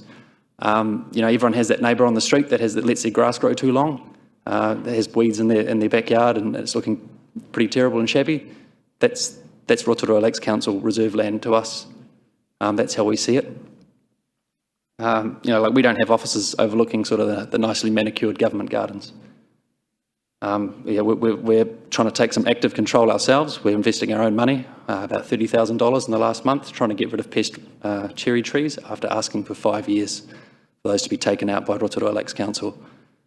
We're investing that money ourselves, and we're also going to be replanting those out. But that's volunteer-driven money from volunteer purposes, the campgrounds and what have you as well. So again, we don't like the idea that we're subsidising council spend.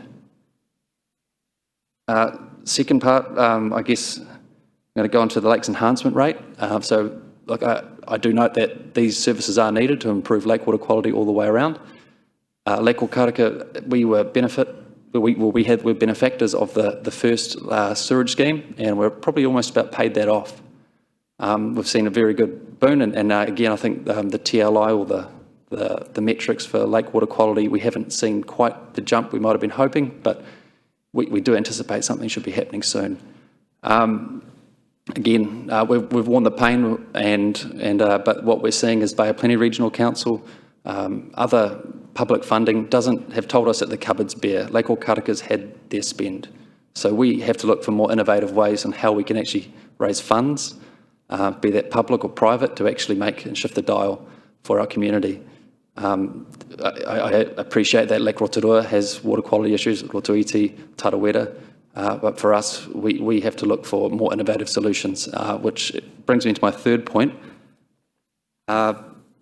We're advocating for, the Lake Okarika Community Association advocate for a review or a efficacy and effectiveness review of the Lakes A-Zone policy plan.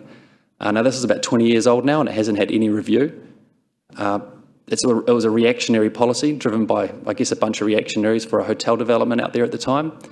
It was proposed that this plan would restore large tracts of land in Lake Okarika to, you could say, a natural paradise. It hasn't really done that. It's locked it in stasis. Our observations are is that the probably only thing that grows really well out there, especially when you apply nutrient and nitrogen and phosphorus caps, it just makes a lot of farms good at growing weeds. It makes council reserves good at growing weeds as well. So we want some review and we want some incentives out there, because if we don't have any policy-based incentives, what is there more for our rural landowners? How can we shift the dial, and how can we get them to actually invest in natural capital? And I think through some review of people want to live out in those areas, but it's not like they're making any new sections available. So some market-based way of actually providing incentives for our rural landowners to revegetate large tracts of rural land, shift the dial on land use and land use change, and actually get those outcomes that we were trying to get 20 years ago. I think that's what we need to have a review on. I've got about 45 seconds, and I'll probably just leave those to questions. Thanks. Oh, apologies, Mitch, we're not taking questions as part of the hearings, but were there any final points you wish to make? Brilliant. Oh, that's good. I'll just leave you there. 30 seconds. Cheers. Thank you very much, Mitch.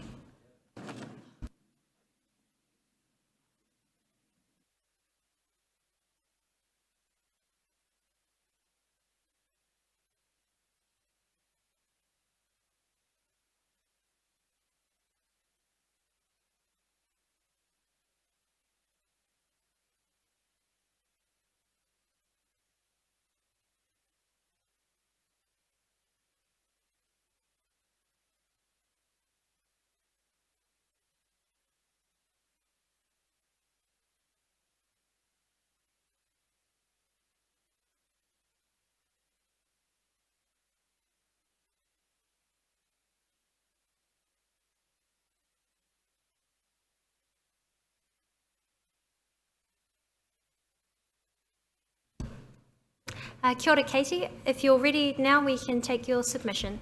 And so Katie Paul will be presenting on behalf of hearing number 98, Pepiana Brayley. Kia ora, Katie. Kia ora koutou katoa. I'm actually not Pepiana Brayley, she's my cousin. She actually has moho, so she tells me, but I think probably she's a bit shy to come along and talk. So I said that I'll come in her place. I wanted to thank Rawari Waru for coming out to our community a few weeks ago to explain the plan and to encourage us to give submissions. So we had probably about 50 of our community attend. That's actually a really good number, because Mauria community has about 400 residents, 70% of whom are Māori. So it's really great that nobody came to a forum that we feel comfortable in talking to and to explain the issues. So Mauria community is a community that I grew up in, raised by grandmothers and the old people, and I find 50 years later that I'm the old people and I'm raising the community. But we are a Māori community, we're rural, and we have about 400 residents. We have a part of the community that are lakeside residents, they're holiday homeowners, they come from Auckland and outside of the area. But the majority of our community are locals. We've inherited our lands. The majority of the land out there is Māori owned.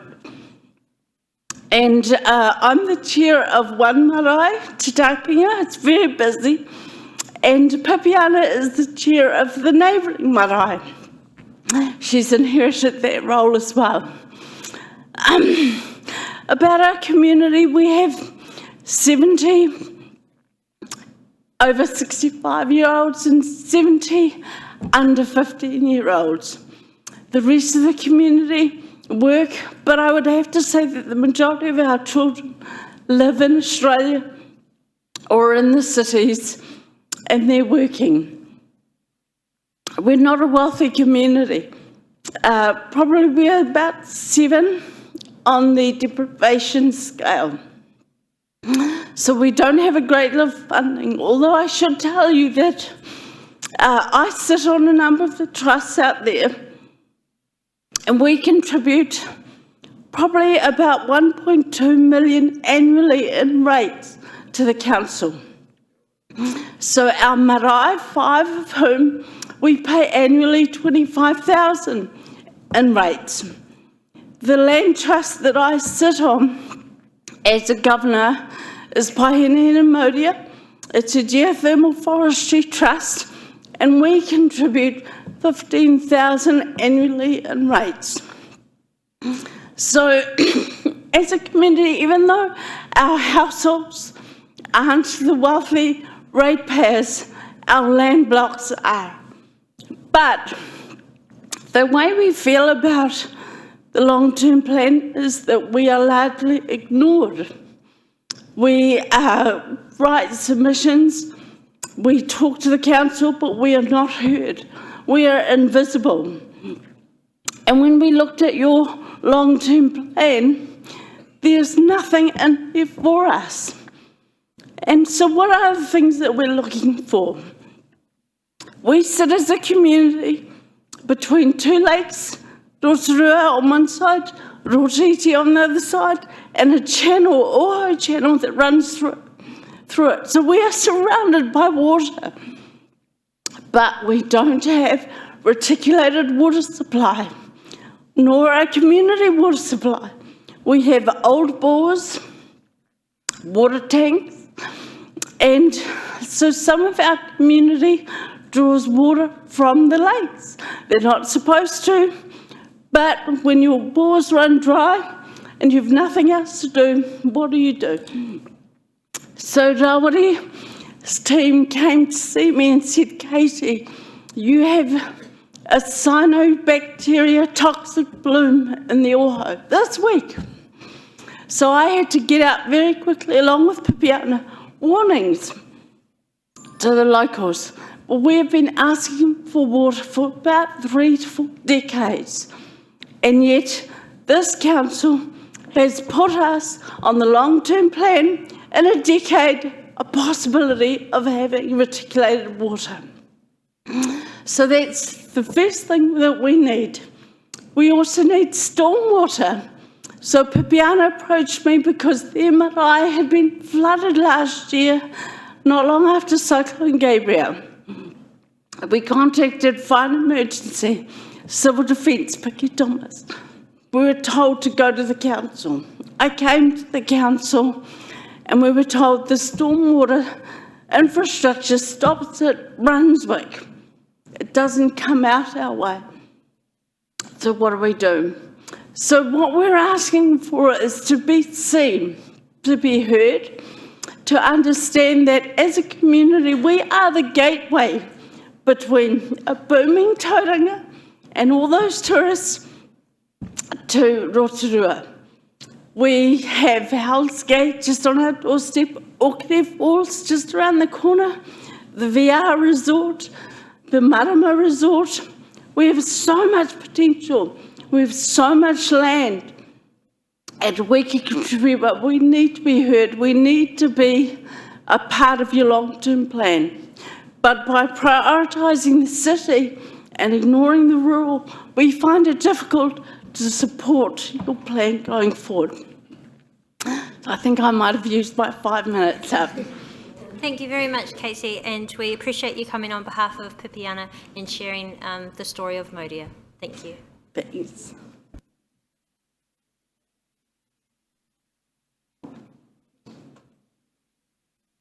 We'll just check what who are the next submitters who may be available, but we'll just take a very short break until then.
to go, so we will kick on with our submissions. We do have a 5-minute time limit, so you will see the timer here. We'll turn it around, sorry, when it starts, and there will be a bell, a bit of a ding noise at the end of 5 minutes. Thank you very much for taking the time to be here to submit and to support. First of all, I would like to call up Sulphur City Steamrollers to make their presentation.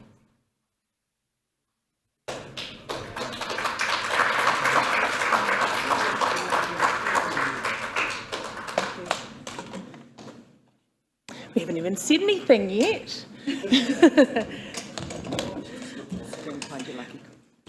Great turnout. Hi, again. Thank you once again for allowing me to speak tonight on behalf of the Rotorua Roller Derby League, the Sulphur City Steamrollers. We are here tonight because we support the upgrade of the Rotorua Skate Park. You have our written submission, which outlines some of the issues we face, which would be alleviated in part by a new skate park design. I will touch on a few of those points tonight, but I would like to start by telling you more about us and the sport that we love. Roller derby is a full contact sport played on roller skates on a large flat oval track. It is often likened to rugby on skates and is one of the most exhilarating sports to watch live. The steamrollers are made up of parents, employees, students, business owners and ratepayers aged between 17 and 55 years old. Many of us are volunteers in our community. We are introverted extroverts. We are members of the LGBTQIA+ community. We're big, small, short, tall, and some of us also battle with mental and physical illness and disabilities.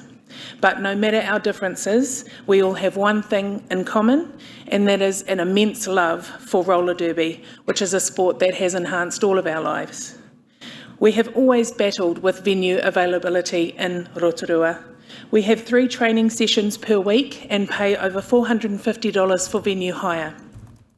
Our training venue is primarily Toiōhomai's Rec Centre, and while we are really grateful to have that space, its size actually restricts us from training with 100% intensity. It's a little too small. Our ideal venue is the Sportsdrome, but it's only available to us approximately 15 evenings in a 12-month period due to other codes' booking needs. After 13 years of this, we really feel like we're at the bottom of the barrel in our hometown. But of around 25 New Zealand leagues, we are now one of the strongest in terms of league membership and performance. We support the Rotorua Skate Park upgrade because it will feature a large flat concrete space that will provide our members and also members of the Rotorua Roller Skating Club with an alternative place to train that doesn't cost upwards of $55 an hour. In this space, weather permitting, we will be able to hold have-a-go days, host our Learn to Skate courses, training sessions and events.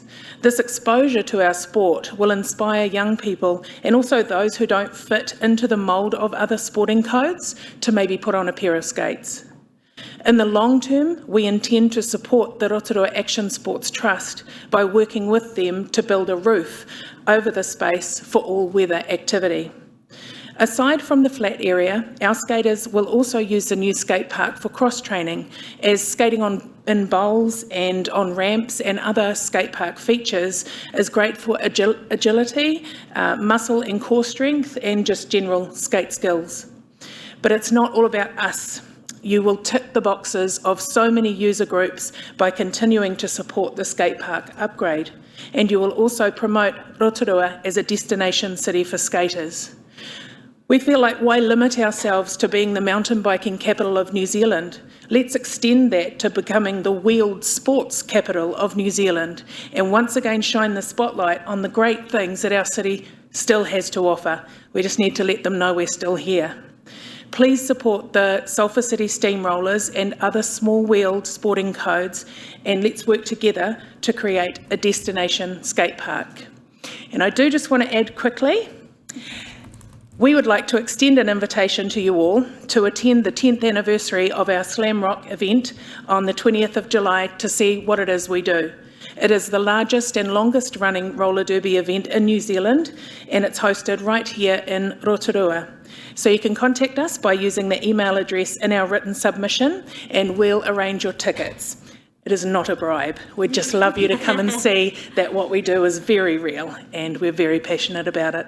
So thank you so much again for your time. Awesome. Kia ora, thank you very much.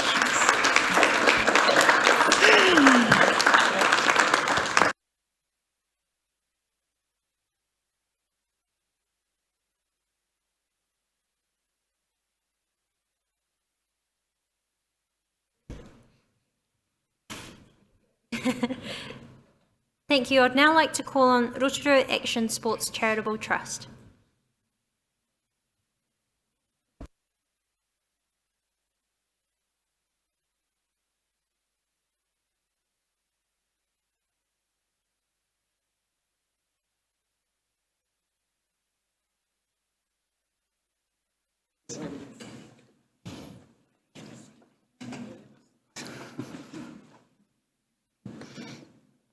Everybody here? Great. Hey, nice to see you all. Thanks so much for taking the time to hear from us tonight. We're here to quickly introduce ourselves and tell you about what we hear and the opportunity that we have for you. Here, the Rotorua Action Sports Charitable Trust is really keen to partner with Council. We're going to save you money, most importantly, at this crucial time for our city. We're going to save you time and we're going to save you effort.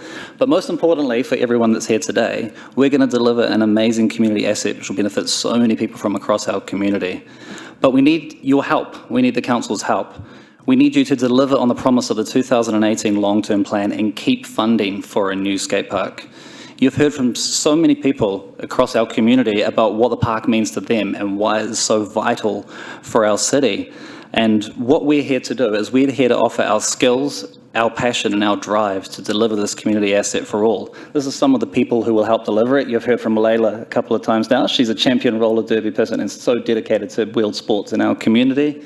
Got Wayne and Leah Tamara over here. They're local business people, they're local parents, and they're passionate about making the skate park happen. Ben Sanford, who probably a few of you will know, like a lawyer, three-time Olympian, and just a champion for community assets. And Annette Bates down the end here, decades of business experience in our community, and she's helped a lot on the financials. She's keen to make it happen. Ted Stokes, who can't be here tonight, is also a big part of us. As you know, we've been on this journey for a while. 2018 money was set aside. We thought, great, this is going to happen. But fast forward a few years, nothing. So last year we thought, hey, let's make the Council's job easier. Let's form a trust, get charitable status, seek the external funding and make the park happen for our community. And that's what we will do if you let us, let us keep this money. We recognise times are tough for Council and we respect the work you're trying to do to try and reduce the burden of rates on households, but we don't see the skate park as a burden. We see it as an investment in our city, our people, our place, and most importantly, our future. I'd like to quickly pass to Wayne Tamara, who's going to speak to some of his experiences as a parent and as a business owner here and what the skate park means to him. Kia ora everyone, tēnā koutou katoa and kia ora again. My name is Wayne Tamara and I'm a member of the Rotorua Action Sports Charitable Trust. I just want to kōrero about the light and positivity in a new, modern and safe skate park. Having a skate park in Rotorua is a fantastic addition to the city's tourism offerings. All-wheeled sports are popular activities that attract a diverse group of enthusiasts, including local and visitors alike. By providing a state-of-the-art park, Rotorua can attract more tourists who are interested in skateboarding and other extreme sports. As you know, this helps boost local economy through increased spending on accommodation, restaurants and other services. I myself have witnessed this firsthand as a small local business owner here in Rotorua. I have bakery cafes located in both Selwyn Heights and West End, and having Crankworks here, for example, is one of, if not the most busiest week for us as it attracts people from all over the world. In addition, skateboarding competitions, events and workshops can be organised at the skate park, attracting participants and spectators from near and far. My family travel to Gisborne every single year where the New Zealand Skateboarding Championships are held, and it's amazing to see businesses thriving, motels, hotels and Airbnbs all fully booked for this event. All this is beneficial and can help promote local businesses and create opportunities for collaboration and partnerships within our community. In conclusion, having a skate park in Rotorua is a positive development that can benefit the city in numerous ways. It can attract tourists, keep people in the city, build communities, and create opportunities for local businesses. Overall, the addition of a skate park is a win-win situation for Rotorua's residents, rangatahi, and our whānau. Kia ora. Thank you, Wayne. So just to reiterate, this is an opportunity. This is an opportunity. We're going to do the work for you. We're going to take the burden off council. We will seek the funding. We've been working on a strategic plan of Sport Bay Plenty to deliver the skate park, and we will do that. You know, once the park is built, we're going to fund the maintenance through offering little business activations on site, and we will make it work. But we need your help. Please retain funding for the skate park. We've spoken to external funders who are excited and ready to partner with us, but they recognise that council needs to be a partner in that. So please fund the Rotorua skate park.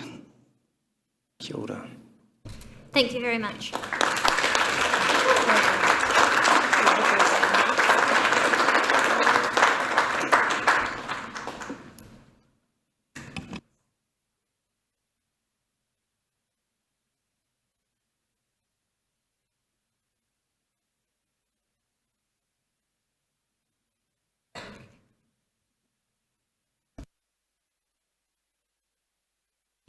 It appears we have a break in submitters who are, because we took them earlier. We have a break in submitters until 7:40, so we will take a 15-minute break now until 7:30, and then we'll see if anybody has arrived earlier. Thank you.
Tēnā koutou katoa, nau mai hoki mai ki tēnei hui o te kaunihera o Rotorua. Welcome back to our hearings. We will reconvene, and I would like to call on our submitters from Te Aroha Waka Trust.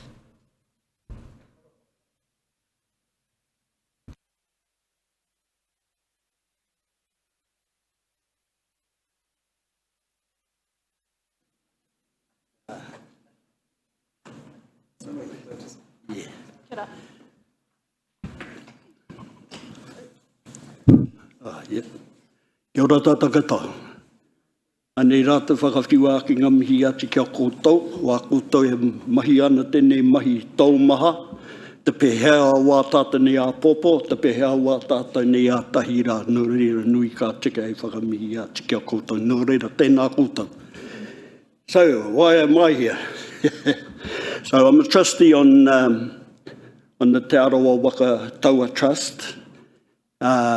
Obviously, you've got the submissions in front of you, and you've had a good read of them. So, ngā mihi ati kia koutou anō, in terms of our whare down at the Waka Taua, down at the front there.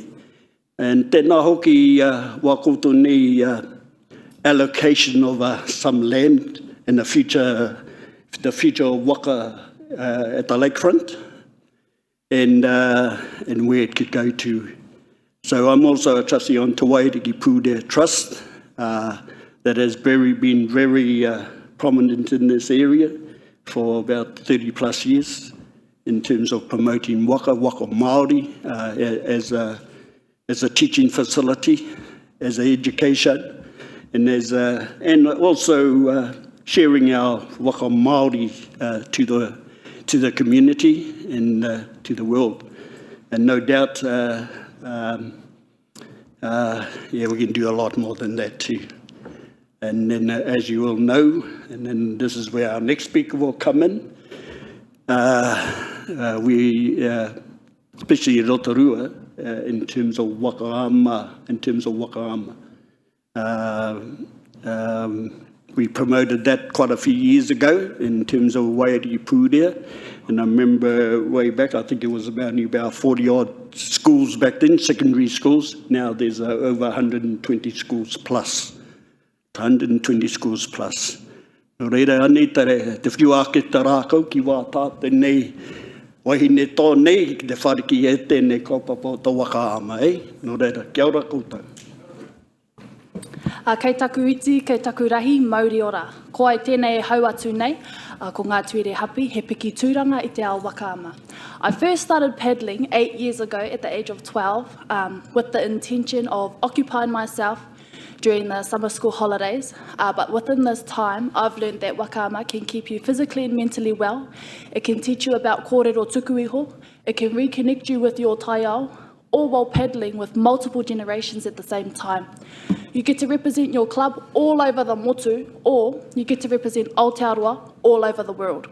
You get to create a waka whānau where everyone and anyone can participate. Ko te amorangi ki mua, ko te hāpai o ki muri. Waka has taught me that all roles within wakaama are significant. Nō reira, ko taku tono kia koutou, tautoko mai, so that wakaama can continue to educate and make an impact on rangatahi haere ake nei. Mauri ora. Tēnā tātou te whare ko Mani Skora Hau. I'm a Deputy Principal at Western Heights High School.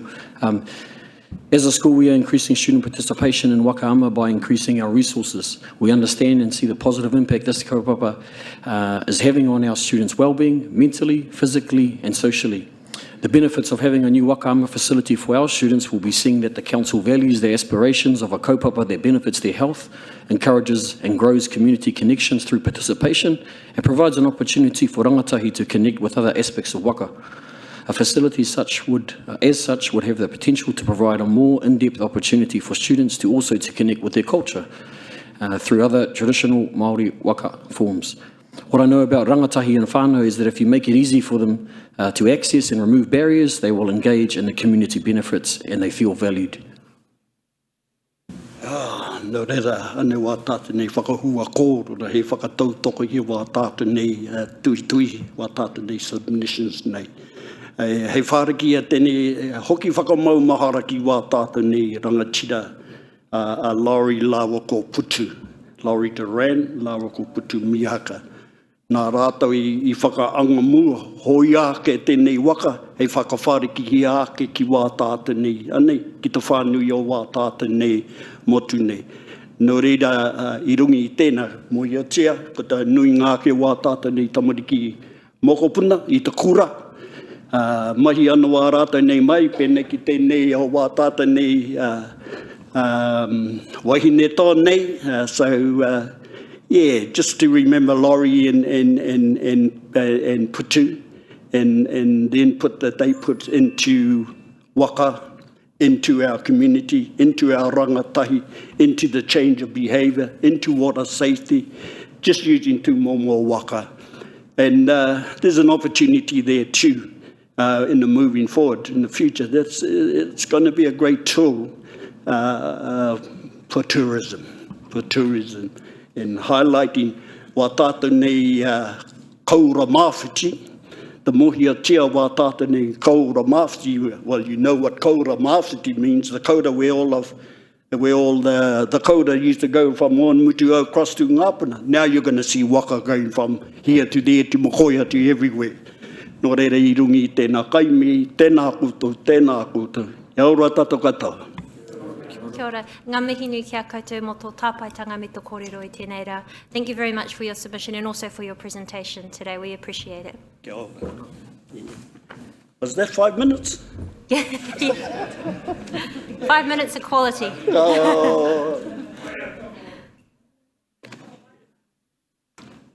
Oh, they want to do a waiata. Ai, kei te pai. I'm sure I heard all these young fellows here they want to do a waiata. Where's that? Come on, where's the nights?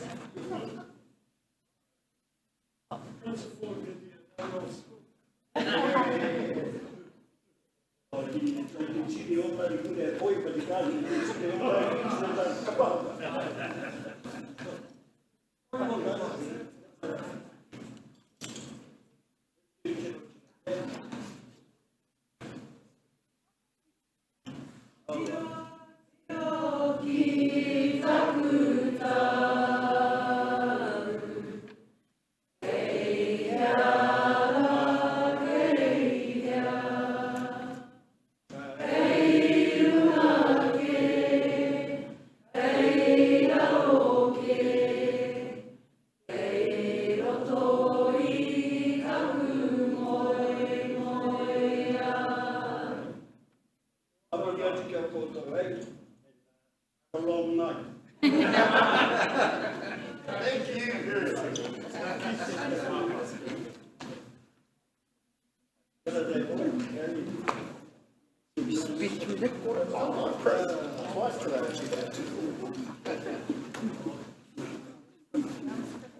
But did the whole round? Hey,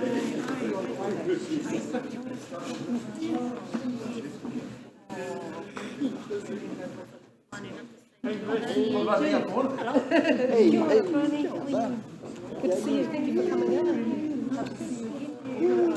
Yes, yes, yes. All good? You're good. Yeah, no, thank you for that. Yep, no, good presentation, so good. Okay.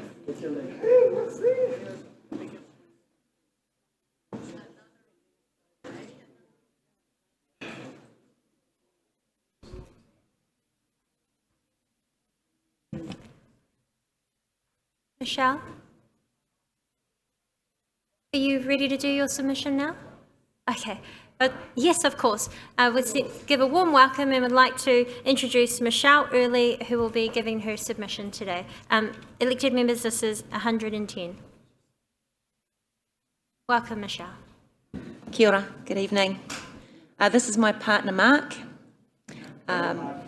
My name is Michelle Early. I've been a resident and a homeowner in Lake Rotorua for 30 years. My children have been raised at Rotorua and also attended Rotorua School, and it's a very special place to us. I came to Rotorua as a single mum. It was an affordable place for me to raise my children, and also it was a community that actually raised all the children, so it has a very special place in our family's hearts. I trust you've all read the submission that I've put into you. I'm not going to go through and read what's actually in the submission. You're all aware of that. However, I just want to elaborate more on a few of the pieces that are in there. The big thing that's impacted and affected myself and our property is the wrong placement of the septic system on our property. It was originally planned to be in the far corner.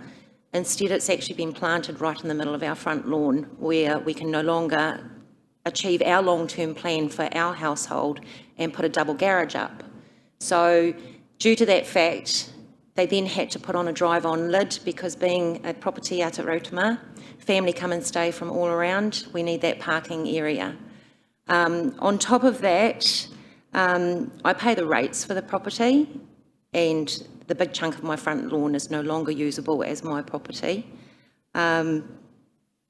It's an asset that I'm also being charged for, which I will never own, I'll never realise the value for.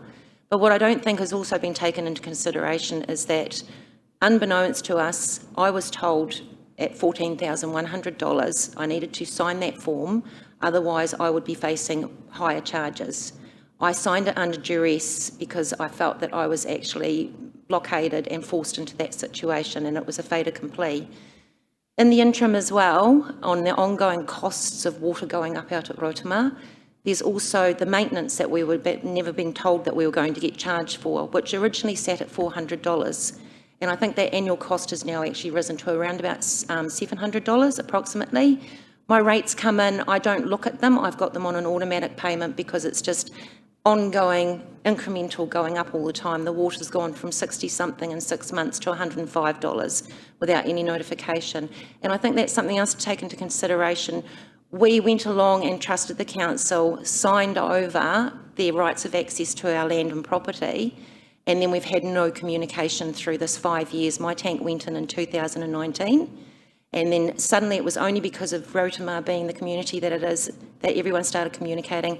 Both properties on either side of me, even up until 4 weeks ago, did not know about the charges that we were facing. They weren't connected on Facebook, and that was the only way that we were getting communicated. Also to take into consideration is we have the ongoing cost of the power to run these units, which is approximately an extra $50 a month to our power accounts, another incremental cost that has been loaded on us. So on top of that, to turn around and find that from $14,100, we've got the incremental maintenance costs that we're being billed for an asset that we will never own and realise as a property value for ourselves, to be told that we're going to be charged this exorbitant amount has left the community absolutely dumbfounded, shocked, terrified. We can't sell our homes at the moment.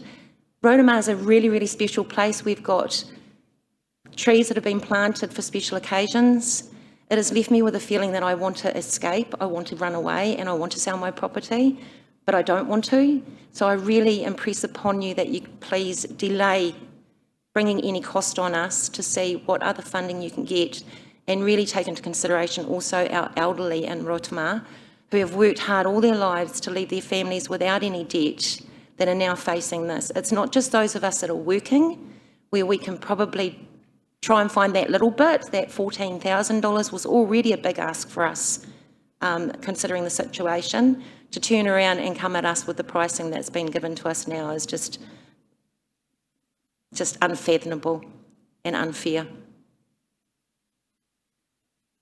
And that's all I have on my submission. I appreciate you listening and listening to my submission and taking it into consideration, and I really do hope that you can come to a community-based resolve on this and look after the people of Rotorua too. I'm sure this is a cost that can be resolved and brought to a fair amount. Thank you very much, Michelle and Mark, for taking the time to come here and share your concerns in person. We do appreciate it. Thank you for listening. Thank you. Have a good night. You too. You don't want to hear me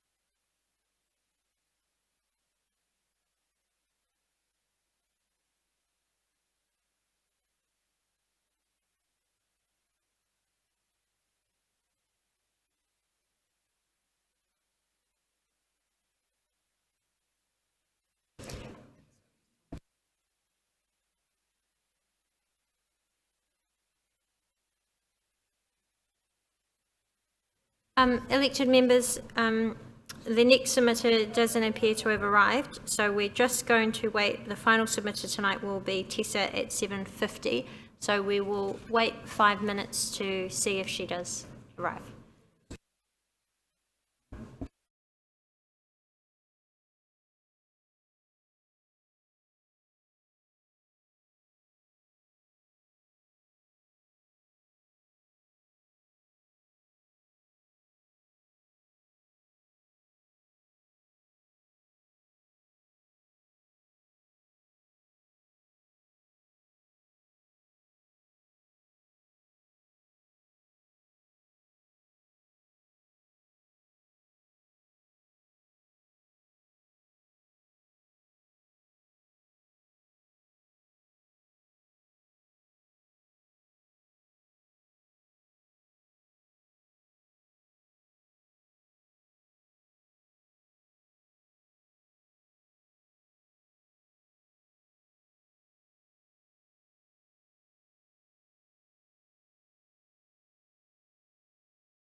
That way.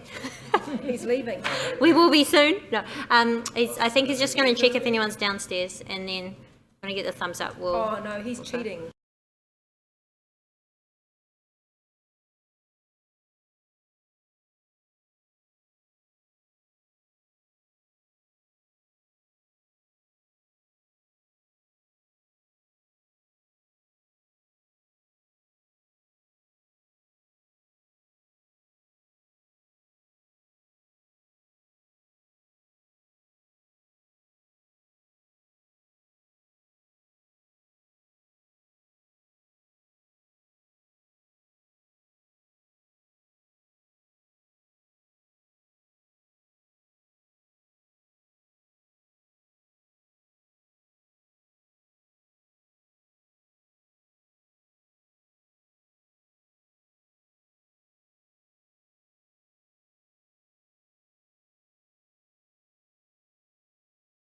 There appears to be nobody else coming, so what I'd like to do is ask Councillor Rawiriwaru to close us with a karakia, and then I will adjourn our hearing.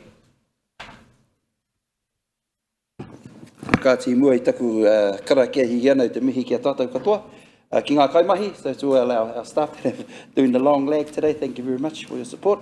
And to us too, stay strong. We've got a few more days of this to go, so kia kaha tātou. Kia inui tātou. Kia tātou katoa, te ata whai o tō tātou ariki e hukaraiti, me te aroha o te atua, me te whiwhinga tahitanga ki te wairua tapu ake, āmine. Kia ora, I will declare the meeting adjourned, and we will reconvene tomorrow at 9:30 a.m.